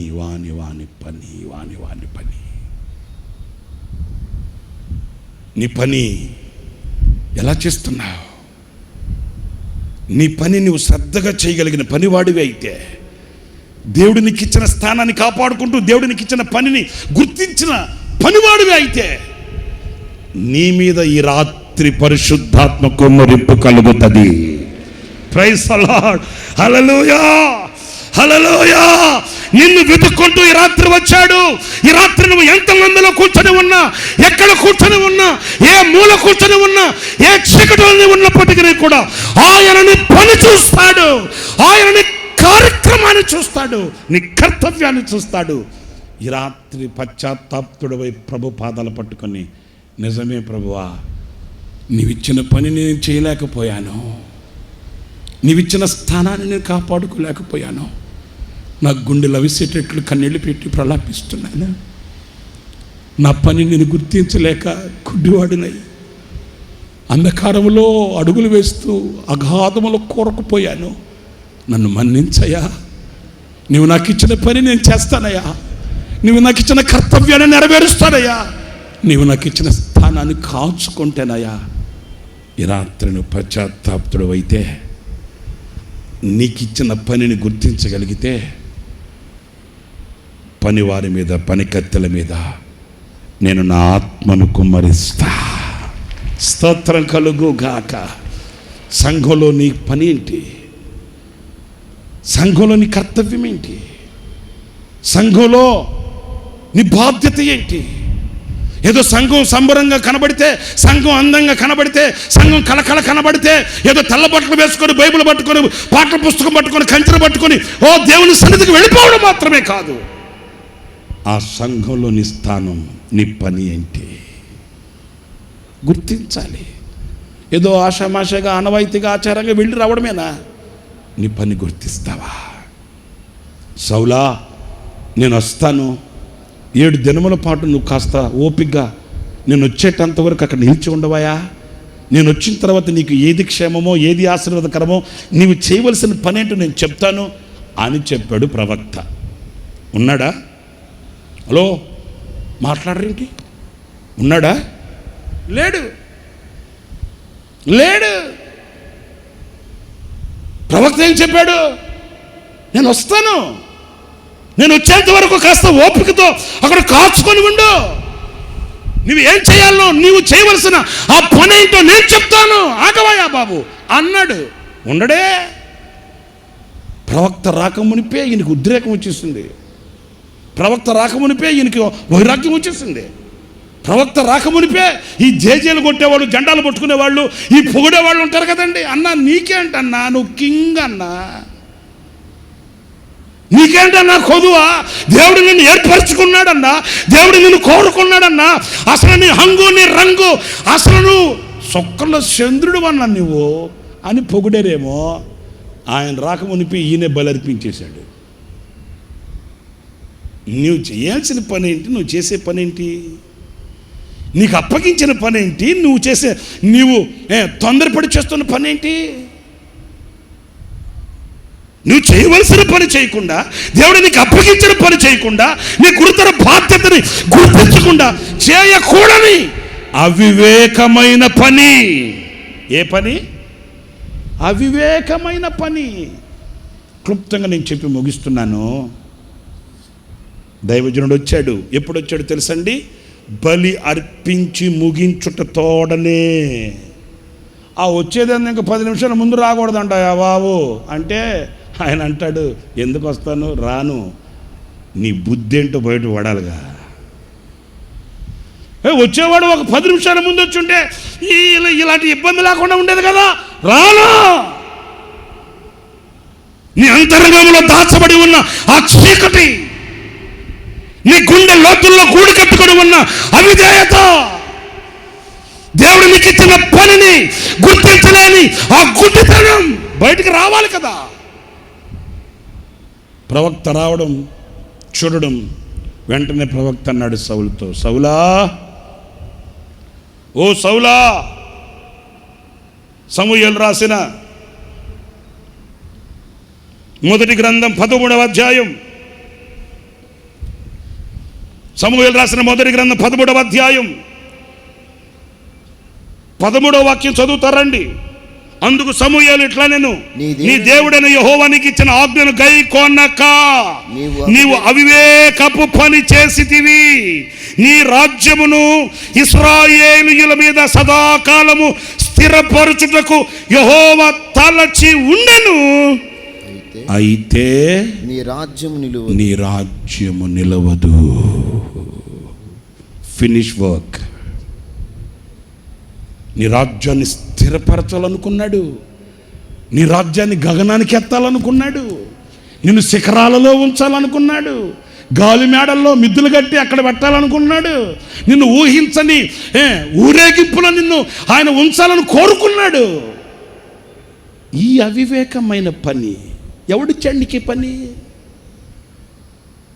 ఎవడు చేయమన్నాడు నిన్ను పని? నీ అవివేకపు పని నీ రాజ్యమును తునాతునకలు చేసేసింది. క్షమించండి ప్రియులారా ఈ మాట అంటున్నానని. నీ అవివేకపు పని నీ కుటుంబాన్ని పటాపంచలు చేసింది.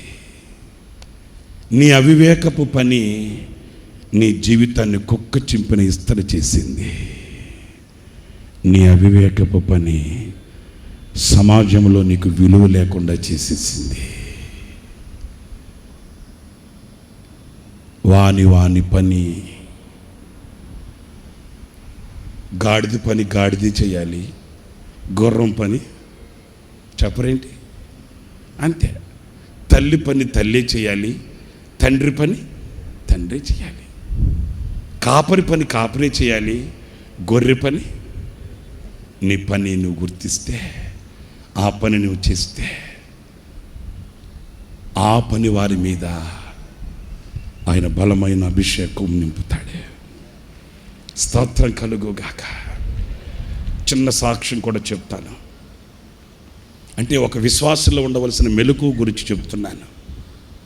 అది హోసన్నా మినిస్ట్రీస్ ప్రారంభించి 25వ సంవత్సరం, సిల్వర్ జూబ్లీ వేడుక ఆ సంవత్సరం.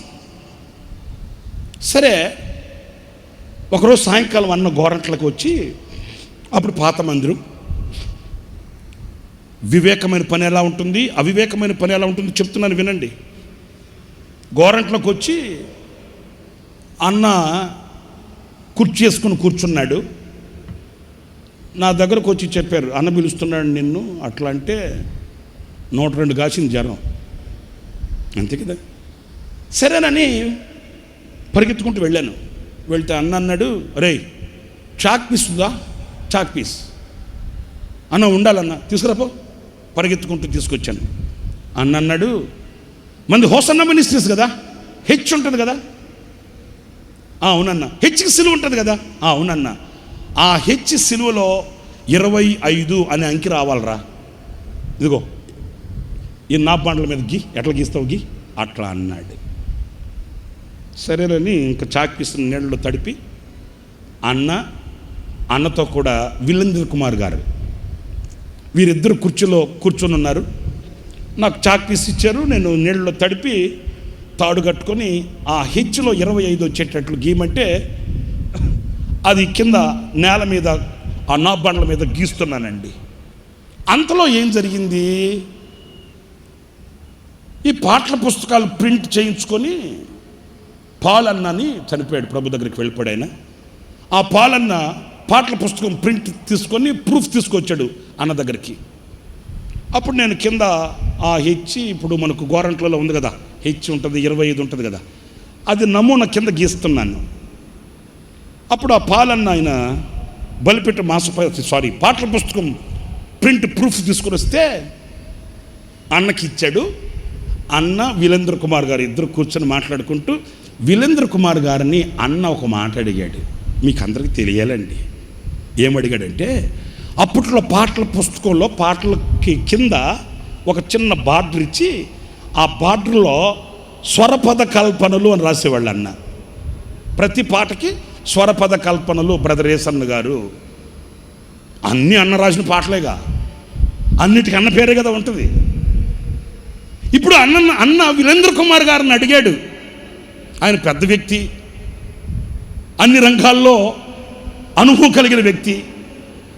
ఇక ఏసన్న గారు వీరేంద్ర కుమార్ గారిని అడిగాడు, అన్న ఒక చిన్న ఆలోచన అడుగుతున్నాను మిమ్మల్ని, చెప్పండి. ఇప్పుడు ఇవన్నీ నేను రాసిన పాటలే కదా, ఎవరు రాస్తే ఏముంది? ఈ కింద స్వరపద కల్పనలు బ్రదర్ ఏసన్న అని రాయడం అవసరమా? ఈ పాటల పుస్తకంలో పాటలు అందరూ కలిసి పాడుకోవడానికి కదా. ఇప్పుడు ఇక్కడ స్వరపద కల్పనలు బ్రదర్ ఏసన్న అని రాయడం అవసరమా? మీ అభిప్రాయం చెప్పండి అని వీరేంద్ర కుమార్ గారిని అడిగాడు అన్న. చూడండి, ఆ దైవ జ్ఞానం ఎట్లుంటుందో చూడండి. ఒక విశ్వాస యొక్క మెలకువ ఎట్లా ఉంటుందో చూడండి. ఈరోజు నా మెలకువ లేకుండా ఎలాగా నాశనం అయిపోతున్నామో గుర్తించండి. వెంటనే వీరేంద్ర కుమార్ గారు ఒక 2 నిమిషాలు ఆలోచించి, నేను అక్కడే ఉన్నానండి అందుకు చెప్తున్నాను, ఒక 2 నిమిషాలు ఆలోచించి వెంటనే అన్నాడు, అన్నా అది మీ పని. చూసారండి, ఏసన్న గారు ఏదో అడిగాడు, మన ఆలోచనలు తీసుకుంటున్నాడు, మన మీద ఆధారపడ్డాడంటే మనం విజృంభించాలి. No, never. వెంటనే వీరేంద్ర కుమార్ గారు అన్నాడు, అన్నా మీరు సేవకులు, మీరు ఏది చెప్తే అది మాకు ఆశీర్వాదకరం, మీరు ఏది చేస్తే అది మాకు ఆశీర్వాదకరం. ఉంచాలి ఉంచకూడదు అనేది నా పని కాదన్నా. మీరు ఎలా చేసి ఎలా చెప్పి ఎలా దీన్ని చేస్తే దానికి మేము శిరస్సు వంచడమే మాకు ఆశీర్వాదకరం. నిజమండి. వెంటనే అన్నాడు, ఓకే బ్రదర్, చాలా మంచి క్లారిటీ ఇచ్చారు, నాకెందుకో సమ్మతించట్లేదు. అబ్బాయి ఈ స్వరపద కల్పనలు అనే పదాలు తీసేయి. ఎందుకని? ఎవరి పని చెప్పరేంటి? ఎవరి పని వాళ్ళది, ఎవరికి అప్పగించిన పని వాళ్ళది. రాత్రంతా కుక్క అరిచిందని చెప్పి గాడిద కూడా అరిచింది అనుకో, ఏమవుతుంది? 108కి ఫోన్ చేయాల్సి వస్తుంది, ఆ తర్వాత ఆరోగ్యశ్రీ కార్డు వాడాల్సి వస్తుంది, అంతే కదా. నా ప్రియమైన సహోదరులారా, ఎలాంటి పని వాళ్ళు కావాలి? ఒకటి చెప్పండి, ఎలాంటి పని వాళ్ళు కావాలి? మాట్లాడరేంటండి? దేవునితో కలిసి పనిచేసే పని వాళ్ళు కావాలి. 2, వాని పని, తన పని తాను చేసే పనివాడు కావాలి. ఒక్క 10 నిమిషాలు ఒక్క మాట నేను చెప్పి ముగిస్తాను. ఆఖరిగా చిన్న మాట, అదేంటంటే సంఖ్యాకాండం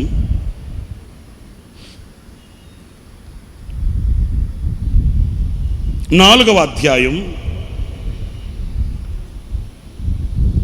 21వ వాక్యాన్ని చదువుతారండి. మరియు యెహోవా మోషేకు ఇలాగు సెలవిచ్చెను. ప్రియులారా చూడండి, యెహోవా మోషేకు ఇలాగు సెలవిచ్చెను, గెర్షోనీయులను వారి వారి పితరుల కుటుంబముల చొప్పునను వారి వారి వంశముల చొప్పునను, జాగ్రత్తగా వినాలండి, వాళ్ళ యొక్క వంశముల చొప్పునను లెక్కించి వ్రాయించుము. 30 ఏండ్లు మొదలుకొని 50 సంవత్సరాల వయసు కలిగి ప్రత్యక్ష గుడారంలో నోటిట్ ఈ మాట మనకు కావాలి. 30 నుంచి 50 సంవత్సరాల వయసు కలిగిన వాళ్ళు ప్రత్యక్షపు గుడారంలో సేవ చేయుటకు అందరు చెప్పండి, సేవ చేయుటకు, సేనలో పని చేయు చేరు వారందరికీ లెక్కింపబడింది. ఇక్కడ మనం గమనించాల్సింది,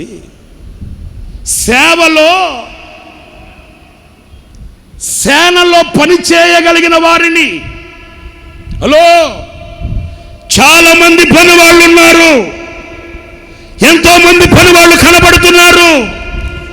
ఈ రోజున కంటి నిండా జనం కనబడుతున్నా పరిశుద్ధాత్మ శక్తి చేత వాళ్ళని నింపడానికి నాకు కావలసిన పనివారు కనిపించడం లేదు. ఎవరా పనివారు? ఎలాంటి పనివారు? ఏ యోగ్యత కలిగిన పనివారు? ఏ అర్హత కలిగిన పనివారు?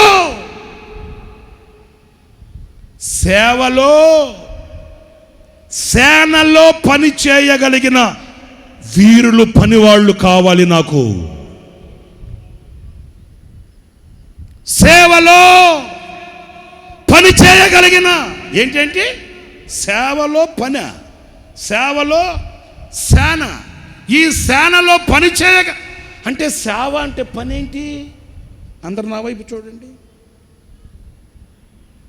నేనప్పుడు వెసులన్నని ఏసన్న గారు తెనాలికి పంపించారు. ఏది రన్నింగ్ టీంలో నుంచి. సరే, వెసులన్న తెనాలికి ట్రాన్స్ఫర్ అయ్యి వెళ్ళిన తర్వాత ఆ బాధ్యతలన్నీ నేను చూసుకుంటున్నాను రన్నింగ్ టీంలో.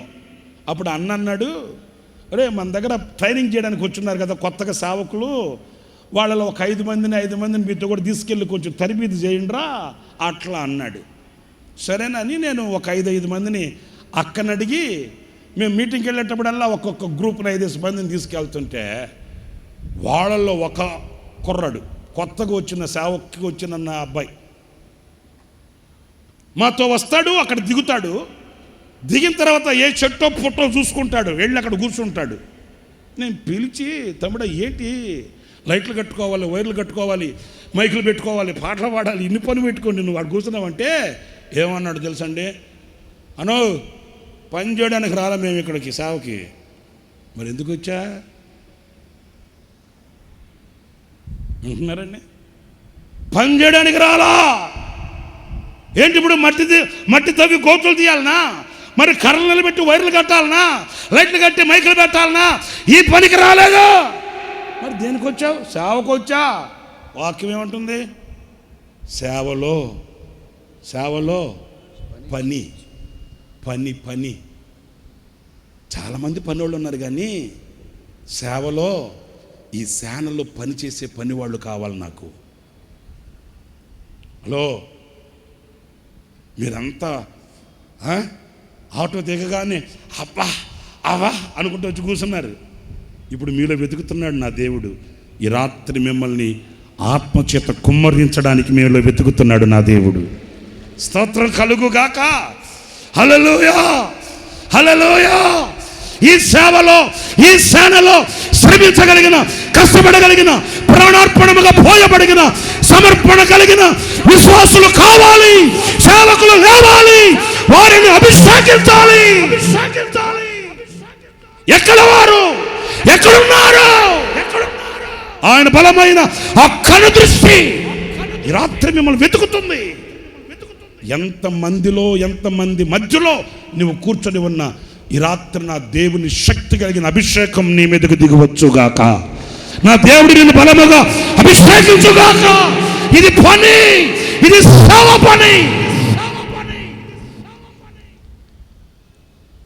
సుఖాల వైపు కాదు. ఏదో దేవుడు మాకు ఇచ్చాడు మేము అనుభవిస్తున్నాము అని కాదు.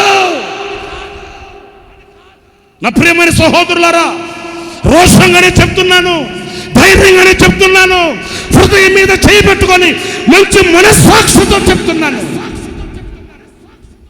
చిన్ననాడు ఏమి తెలియని వయసులో నా ఆత్మీయ తండ్రి దైవజ్ఞులు లేసన్ గారి దగ్గరికి వచ్చాము. నేనే కాదు, మేమందరం కూడాను. మేము నేర్చుకుంది నా తండ్రి మనస్సు. అదిగో ఆ పనివాడు సేవలో ఎలాగా కరిగిపోయాడు. అదిగో ఆ పనివాడు సేవలో ఎలా ఆహుతి అయిపోయాడు.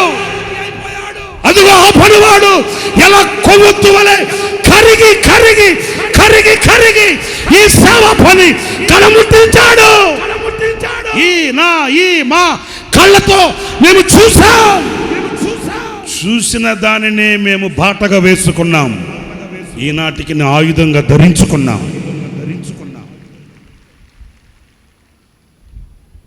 సోమని వాణి సేవ కాదిదే. కాళ్ళు ముడుచుకొని చేతులు ముడుచుకొని విశ్రాంతి తీసుకొని సుఖపడిన వాణి సేవ కాదిదే. పనివాడి సేవ, పనివాని సేవ.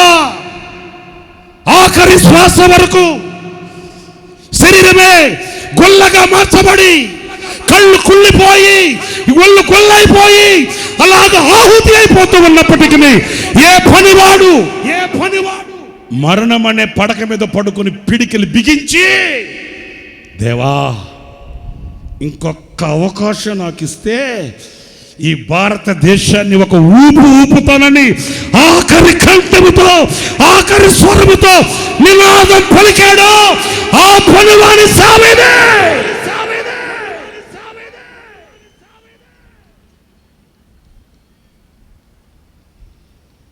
ఒక్క రాత్రి కూడా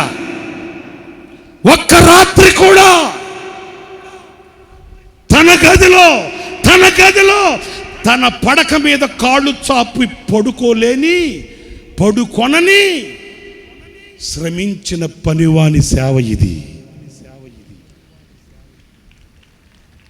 రోషంగా మాట్లాడుతున్నాను, ధైర్యంగా చెప్తున్నాను. ఆనాటి నుండి ఈనాటి వరకు మా కనుల ముందు పెట్టుకొనిన ఒక మాదిరి, మా కనుల మీద ఉంచుకొనిన, మా కనుల ముందు ఉంచుకొనిన ఒక మున్మాదిరి. సేవలో పనిలో కరిగిపోయిన పనివాడు.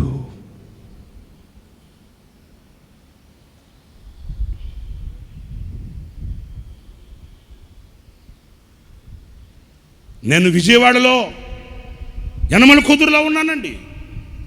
నాకు ఫోన్ చేశారు శారదా కాలనీ ఆఫీస్ నుంచి. అన్న బయలుదేరాడు రాజమండ్రి. హలో, వినండి. అన్న బయలుదేరాడు రాజమండ్రి. అన్నకు ఉదయం 6 గంటలకి బాత్రూంలో పడ్డాడు. అన్నకి కాలు విరిగిపోయింది. కానీ రాజమండ్రి వెళ్ళాలని డేట్ ఇచ్చాడు అన్న. ఆరోగ్యం బాగోలేదు, ఒళ్ళు క్షీణించిపోతుంది. అప్పటికే అన్న చాలా కరిగిపోయాడు. ఆ రోజు ఏం జరిగింది? ఉదయం బాత్రూంలో పడ్డాడు, కాలు విరిగింది. అన్న రాజమండ్రి బయలుదేరాడు, బ్రేక్ఫాస్ట్ చేయలేదు. నీకేమైనా అవకాశం ఉంటే వెళ్ళి అన్నను కలిసి బ్రేక్ఫాస్ట్ ఇవ్వగలరా అని అడిగారు నన్ను. పిచ్చోళ్ళలారా, ఏం మాట్లాడుతున్నారు మీరు? వెళ్ళగలరా ఏంటి? ఫోన్ పెట్టే. వెంటనే నేను బ్రేక్ఫాస్ట్ కొంచెం టిఫిన్లో పెట్టుకొని రామవరపాడు రింగ్ రోడ్ దగ్గరికి వెళ్ళిపోయాను. అన్న బయలుదేరాడు. మరి కాలు విరిగితే ఎలాగ బయలుదేరేశాడు. వెంటనే పరుగున రామవరపాడు రింగ్ రోడ్ దగ్గరికి వెళ్ళిపోయి సిగ్నల్ సెంటర్లో నిలబడిపోయాను. అన్న కారు కొరకు వేచి చూస్తున్నాను. అన్నకి కాలు విరిగింది, రాజమండ్రి బయలుదేరేశాడట. ఎలాగా ఏంటి? కాలు విరిగితే ఎలాగ బయలుదేరాడు? ఓకే, చూస్తున్నాను, కళ్ళకి ఒత్తులు పెట్టుకొని చూస్తున్నాను. అన్న కారు వస్తూ ఉంది. నేను అన్న కారును చూడక మునిపి అన్న కారులో నన్ను చూశాడట. డ్రైవర్తో అంటాడట, ఈడేంటి ఈరోజు ఆదివారం అయితే ఎక్కడున్నాడేంటి ఈడు? చూశారండి, పనివాడి లక్షణం అది. ఈడు ఎక్కడున్నాడేంటి? కారు వచ్చింది, అడ్డపడ్డాను, చెయ్యాపి అన్న. కారు ఆపాడు. వెంటనే వెళితే గ్లాస్ దింపాడు. అన్న, రేయ్ ఇక్కడున్నావేంటి? ఆరాధన టైం కదా అన్న. నాకు 10 గంటలకు ఆరాధన. మరి ఇక్కడికి ఎందుకు వచ్చావు? అన్న, మీకు బ్రేక్ఫాస్ట్ ఇచ్చాను. నాకెందుకు రా బ్రేక్ఫాస్ట్? ఆరాధన కదా, నువ్వు అక్కడ ఉన్నారు కదా అన్న. సరే కానీ నేను రాజమండ్రి దాకా వస్తానన్నా. నాకు తెలుసు అన్న మనసు నాకు తెలుసు. మీకు ఎలాగ జరిగిందంట కదా అంటే అన్న ఒప్పుకోడు. అందుకని నాకు అన్న మనసు తెలుసు. అన్నా, నేను రాజమండ్రి దాకా వస్తానన్నా. ఎందుకురా? కాదన్నా, రాజమండ్రి దాకా వస్తాను. కాదురా, నీకు ఆరాధన ఉంది కదరా, నువ్వు వెళ్ళరా అన్న. కాదన్నా. అరే ఏం మాట్లాడుతున్నావు? ఆ బ్రేక్ఫాస్ట్ నాకు ఇచ్చి. నేను తింటాను లేను, వెళ్ళు. నేను తింటాను లేను, వెళ్ళరా. పిల్లల 2 కళ్ళతో నీళ్లు పెట్టుకున్నాను. వెనకడుగు వేసాను, కారు వెళ్ళిపోయింది. విజయవాడ టు రాజమండ్రి విరిగిన కాలు మడత పెట్టుకొని రాజమండ్రి వెళ్ళి విశ్వనాథ్ని పిలిచి, నీకు కార్డ్లెస్ మై కొనిపెట్టాను కదా, అది ఇది. అప్పటికే విశ్వనాథ్కి ఫోన్ వెళ్ళింది. విశ్వనాథ్ అన్నాడు, అన్నా కాలు విరిగిందంట కదా, ఎందుకు వచ్చారు మీరు, ఎట్లా భరించారన్నా? నాకు కాలు నొప్పి కంటే నా బిడ్డలు ఎదురు చూస్తున్నారన్న బాధ ఎక్కువగా ఉందిరా.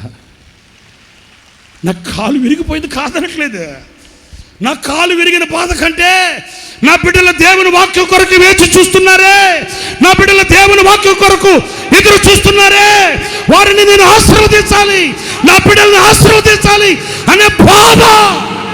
నా ప్రియమైన సహోదరులారా, పని వాళ్ళు కావాలి. ఎలాంటి పని వాళ్ళు కావాలి? ఎలాంటి పనివారు కావాలి? ఎలాంటి పనివారి మీద అభిషేకం కుమ్మరించబడుతుంది?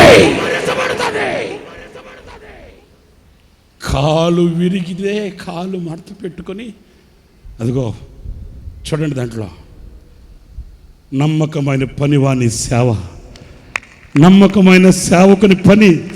అదిగో చూడండి, ఆ ఎల్ఈడిలో చూడండి, కారులో కూర్చొని దేవుని మాటలు వినడానికి వచ్చిన ఆ ప్రజలను దీవించి ఆశీర్వదించి తన బిడ్డల్ని కనులారా చూసుకొనిన నమ్మకమైన పనివాడు, నమ్మకమైన పనివాడు.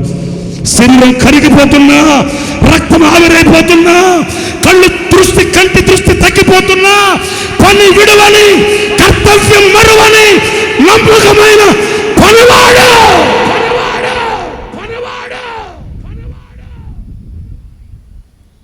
సేవలో సేనలో పనిచేసే పనివాడు కావాలి. ఆగస్టు 8వ తేదీన ప్రభు దగ్గరికి వెళ్ళిపోయాడు మన తండ్రి. ఆగస్టు 8, వినండి, మీకు తెలియాలి ఇవి. ఆగస్టు 8వ తేదీన ప్రభు దగ్గరకు వెళ్ళిపోయాడు. ఆగస్టు 1వ తేదీన బైబిల్ సెమినార్ ప్రారంభించబడింది. ఆగస్టు 1 బైబిల్ సెమినార్, ఆగస్టు 8 ప్రభు సన్నిధికి వెళ్ళిపోయాడు ఆయన. మధ్యలో ఎన్ని రోజులు ఉన్నాయేంటి? గట్టిగా ఎత్తుకుంటే 7 రోజులు. ఒకరోజు అంత స్పూన్ ఫీడింగ్, అప్పటికే అన్న శరీరం అంతా గుల్లైపోయింది, కరిగిపోయాడు. 8 రోజుల నిడివిలో ఏదంతా మెత్తగా చేసి ఒక స్పూన్ పెడితే తింటున్నాడు. ఉదయాన్న కొంచెం తిన్న తర్వాత అందరం అక్కడే ఉన్నాం. పీల్చి అంటాడు, నన్ను బైబిల్ సెమినార్కి తీసుకుని వెళ్ళరా, నేను వాక్యం చెప్పాలి కదా. చూసారా, ఉన్నారండి పనివారు. ఎలాంటి పనివాడు కావాలి? సేవలో సేనలో పనిచేసే పనివాడు కావాలి. నా పిల్లల దగ్గరికి తీసుకుని వెళ్ళరా. విసలన్న అన్నాడు, అన్న ఇన్ఫెక్షన్స్ ఉంటాయి, మీరు బాగైన తర్వాత వెళ్తారు కదా, 4 రోజుల తర్వాత మీరు క్లాస్కి వెళ్తురు అన్నా. అట్లా అంటే 2 కళ్ళల్లో నీళ్లు కార్చాడు. 2 కళ్ళల్లో నీళ్లు కార్చి, రే నా పిల్లల్ని నేను చూసుకోకూడదా? నా పిల్లల్ని నేను చూడాలిరా, నా పిల్లల్ని నేను చూడాలిరా. ఆయన కళ్ళల్లో నీళ్లు చూడగానే ఏం చేయాలో అర్థం కాక ఆయన మంచాన్ని అట్లాగే బయటకు పట్టుకొచ్చేసి బైబిల్ సెమినార్కి తీసుకెళ్ళి, ఆ బైబిల్ సెమినార్ పిల్లలకి కనబడేటట్లు మంచాన్ని ఇట్లా ఏటవాలుగా పెడితే మైక్ కూడా పట్టుకోలేని పరిస్థితుల్లో మేము ఒకరు మైక్ చేతి దగ్గర పట్టుకుంటే మరణమనే మంచం మీద పడుకొని కూడా తన బిడ్డల్ని కళ్ళారా చూసుకొని 30 గంట వాక్యం చెప్పాడు వాళ్ళకి. అదే ఆయన చివరి సందేశం. త్రిత్వాన్ని గురించి 30 గంట నోట్లో మాట పెగలట్లే. శక్తి కూడగట్టుకుంటాడు, శరీరంలో ఉన్న బలాన్ని కూర్చుకుంటాడు. 30 గంట. నా ప్రియులారా, ఈ చరిత్రని మీకు ఎందుకు చెప్తున్నాను? ఏదో నా ఆత్మీయ తండ్రిని పొగుడుకోవడానికి కాదు, మీ దగ్గర మన్నను పొందడానికి కాదు. మేము చూచిన పనివాడు అట్లాంటి వాడు. మా ముందున్న మాదిరి అట్లాంటి వాడు, మేము నేర్చుకుని హితోపదేశం అట్లాంటిది. ఈనాటికి దేవుడు మాకు ఇచ్చిన కృపని తలంచుకుంటూ, దేవుడు మాకు ఇచ్చిన కృపని ఆధారం చేసుకొని, దేవుడు మాకు ఇచ్చినటువంటి బలాన్ని కూడగట్టుకొని ఆ తండ్రి అడుగు జాడలను చూస్తూ, దేవుడు మాకు ఇచ్చిన ఈ పరిచర్యని భుజస్కంధాల మీద పెట్టుకొని బాధ్యతతో భారంతో ముందుకు వెళుతున్నాం. అవును, ఈ రాత్రి నేను ఈ మాటలు మీతో ఎందుకు చెప్తున్నాను? ఆ నమ్మకమైన పనివాని మీద కుమ్మరించబడిన అభిషేకమే ఈ రాత్రి మీ అందరి మీద కుమ్మరించబడునుగాక. ఆ నమ్మకమైన పనివాని మీద కుమ్మరించబడిన అభిషేకమే ఈ రాత్రి మిమ్మల్ని తాకునుగాక. ఆ నమ్మకమైన పనివాని మీద కుమ్మరించబడిన అభిషేకమే నీ తరికి చేరుగాక, నీ తల మీదకి వచ్చుగాక.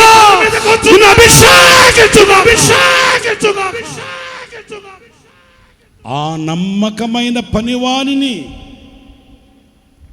నింపిన ఆ అభిషేకం ఆనాటికే ముగించబడలేదు. యెషయా గ్రంథంలో మీరు చదువుతారు, నీ మీద కుమ్మరించబడిన ఆత్మ నీ పిల్లల మీద, నీ పిల్లల పిల్లల మీద, నీ సంతతి మీద నేను కుమ్మరిస్తాను అన్నాడు. ఈ రాత్రి నా ప్రియమైన సహోదరులారా, ఆ నమ్మకమైన పనివాడు ఏ అభిషేకంతో అభిషేకించబడ్డాడో, ఆ నమ్మకమైన పనివాడు ఏ అభిషేకంతో పని చేశాడో, ఆ నమ్మకమైన పనివాడు ఏ శక్తితో పరిచర్య చేసి ముగించాడు. ఆ అభిషేకమే ఈ రాత్రి మీ అందరి మీద కుమ్మరించబడునుగాక. ఆశించండి, కోరుకోనండి, ప్రార్థించండి, ప్రాధాయపడండి, మనసును తిప్పండి. ప్రభువా నన్ను అభిషేకించు, నన్ను అభిషేకించు. ఎవరికి ఈ అభిషేకం? పని కత్తెల మీద, పనివారి మీద. ఏ పనివారు? ఈ పనివారు 3 విషయాలు చెప్పాను. 1, దేవునితో కలిసి పనిచేసే పనివాడు. 2, తనకు అప్పగింపబడిన పనిని చేసే పనివాడు. 3 సేవలో పనిచేసే పనివాడు. ఈ రాత్రి నా ప్రియమైన సహోదరులారా, ఇదిగో ఈ అభిషేకం కావాలనుకున్న వాళ్ళు, ఆ నమ్మకమైన పనివాని మీద కుమ్మరించబడిన అభిషేకం నా మీదకి రావాలని ఆశించిన వాళ్ళు, ఆ అభిషేకం చేత నేను నింపబడాలి ఆశ కలిగిన వాళ్ళు మోకరించండి, మోకరించండి, చేతులెత్తండి, ప్రభువుని అడగండి. ప్రభువా నన్ను అభిషేకించు, ప్రభువా నన్ను నింపు, నన్ను నింపు, ప్రభువా నీ శక్తితో నింపు, శక్తితో నింపు. నా పితరుల మీద కుమ్మరించబడిన అభిషేకం, నా పితరులను తాకిన అభిషేకం, నా పితరుల దేవా, అబ్రహాము దేవా, ఇస్సాకు దేవా, యాకోబు దేవా, నా పితరుల మీదకు పంపిన అభిషేకాన్ని ఈ రాత్రి నా మీద పంపండి, కుమ్మరించండి, ఈ శక్తిని పంపండి, అభిషేకించండి. అడగండి ప్రభుని, అడగండి ప్రభుని, అడగండి ప్రభుని, అడగండి ప్రభుని, అడగండి ప్రభుని, అడగండి.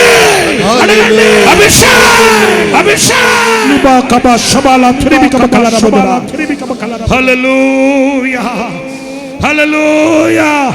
నన్ను దాటిపోవద్దు ప్రభువా, నన్ను దాటిపోవద్దు, నన్ను దాటిపోవద్దు. పరిశుద్ధాత్మాభిషేకం, హల్లెలూయా, పరిశుద్ధాత్మాభిషేకం. అది ఒక్కొక్కరి మీద దేవుడు కుమ్మరించబోతున్నాడు. పొందుకో దేవుని శక్తిని, పొందుకో దేవుని శక్తిని, పొందుకో దేవుని శక్తిని.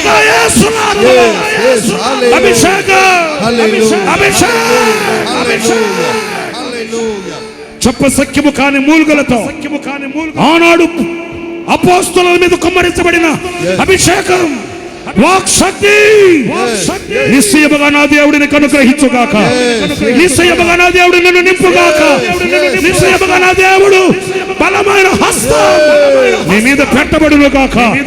చెప్పసఖ్యము కాని శక్తితో నింపబడును గాక.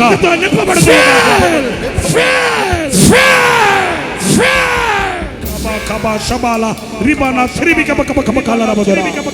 చప్పట్లు కొడుతూ చప్పట్లు కొడుతూ చప్పట్లు కొడుతూ పొందుకో దేవుని శక్తిని, పొందుకో దేవుని శక్తిని.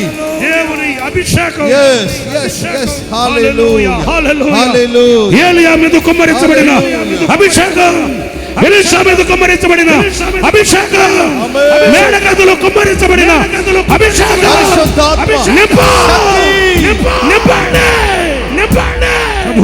నీ ప్రజలను నింపండి, ప్రజలను నింపండి, నీ ప్రజలను నింపండి, ప్రజలను నింపండి.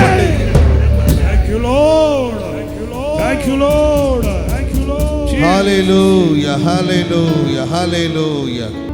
అంత్య దినములో తన పరివారి మీద, పనికత్తెల మీద ఆత్మను కుమ్మరిస్తానని సెలవిచ్చిన దేవుడు ఈ రాత్రి మన మధ్యలో సంచరిస్తూ ఉన్నాడు. పరిశుద్ధాత్ముడు తన శక్తితో నిన్ను నింపబోతూ ఉన్నాడు. కుడి చేతిని పైకెత్తి తీర్మానంతో ప్రార్థన చేసుకో ప్రభు సన్నిధిలో. ప్రతి వాళ్ళు కుడి చేతిని పైకెత్తి ఒక తీర్మానంతో, యేసుతో కలిసి పని చేస్తాను. పని వాళ్ళు చాలామంది ఉన్నారు, నేనైతే నా యేసుతో కలిసి పని చేస్తాను. దేవుడు నాకు అప్పగించిన పనిని నేను జరిగిస్తాను. ప్రభు ప్రతివానికి పనిని అప్పగించాడు. నాకు అప్పగించిన పని నేను నమ్మకంగా జరిగిస్తాను. నా బాధ్యతను నేను చక్కగా నిర్వహిస్తాను. ప్రార్థన చేసుకుందాం అందరూ ప్రభు సన్నిధిలో. సేవలోను సేనలోను పనిచేసే అవకాశాన్ని ప్రభు నీకు ప్రసాదించారు. సోమరిగా ఉండొద్దు, తీర్మానం చేసుకో.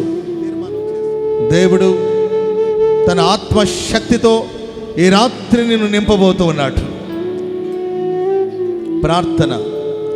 ప్రేమ స్వరూపి, దయావాత్సల్యత గల దేవ, కృపాసత్య సంపూర్ణుడైన తండ్రి, మీ పరిశుద్ధ పుణ్యనామాన్ని బట్టి మీకు వందనాలు స్తోత్రాలు చెల్లిస్తున్నాం. ఈ ప్రశస్త రాత్రి రోషము కలిగిన దేవుడుగా మీరు మా మధ్యలోనికి దిగి వచ్చినందుకే స్తోత్రం తండ్రి. మీ బలమైన ఆత్మను ఒక్కొక్కరి మీద కుమ్మరించినందుకై స్తోత్రాలు చెల్లిస్తున్నాం దేవా. కోత విస్తారం, పనివాళ్ళు తక్కువగా ఉన్నారు. పనివాళ్ళ కోసం వేడుకోమని మీరు సెలవిచ్చారు స్వామి. నీ పనివారి మీద, పనికత్తెల మీద ప్రభు ఆత్మను కుమ్మరిస్తానని అభయం ఇచ్చిన దేవుడవు. దయగల దేవా, ఎందరో పనివాళ్ళు ఉన్నప్పటికీ నీతో కలిసి పనిచేసేవాళ్ళు సేవలు లేకపోవడం వేదన. దేవా మీరు జ్ఞాపకం చేసుకోండి.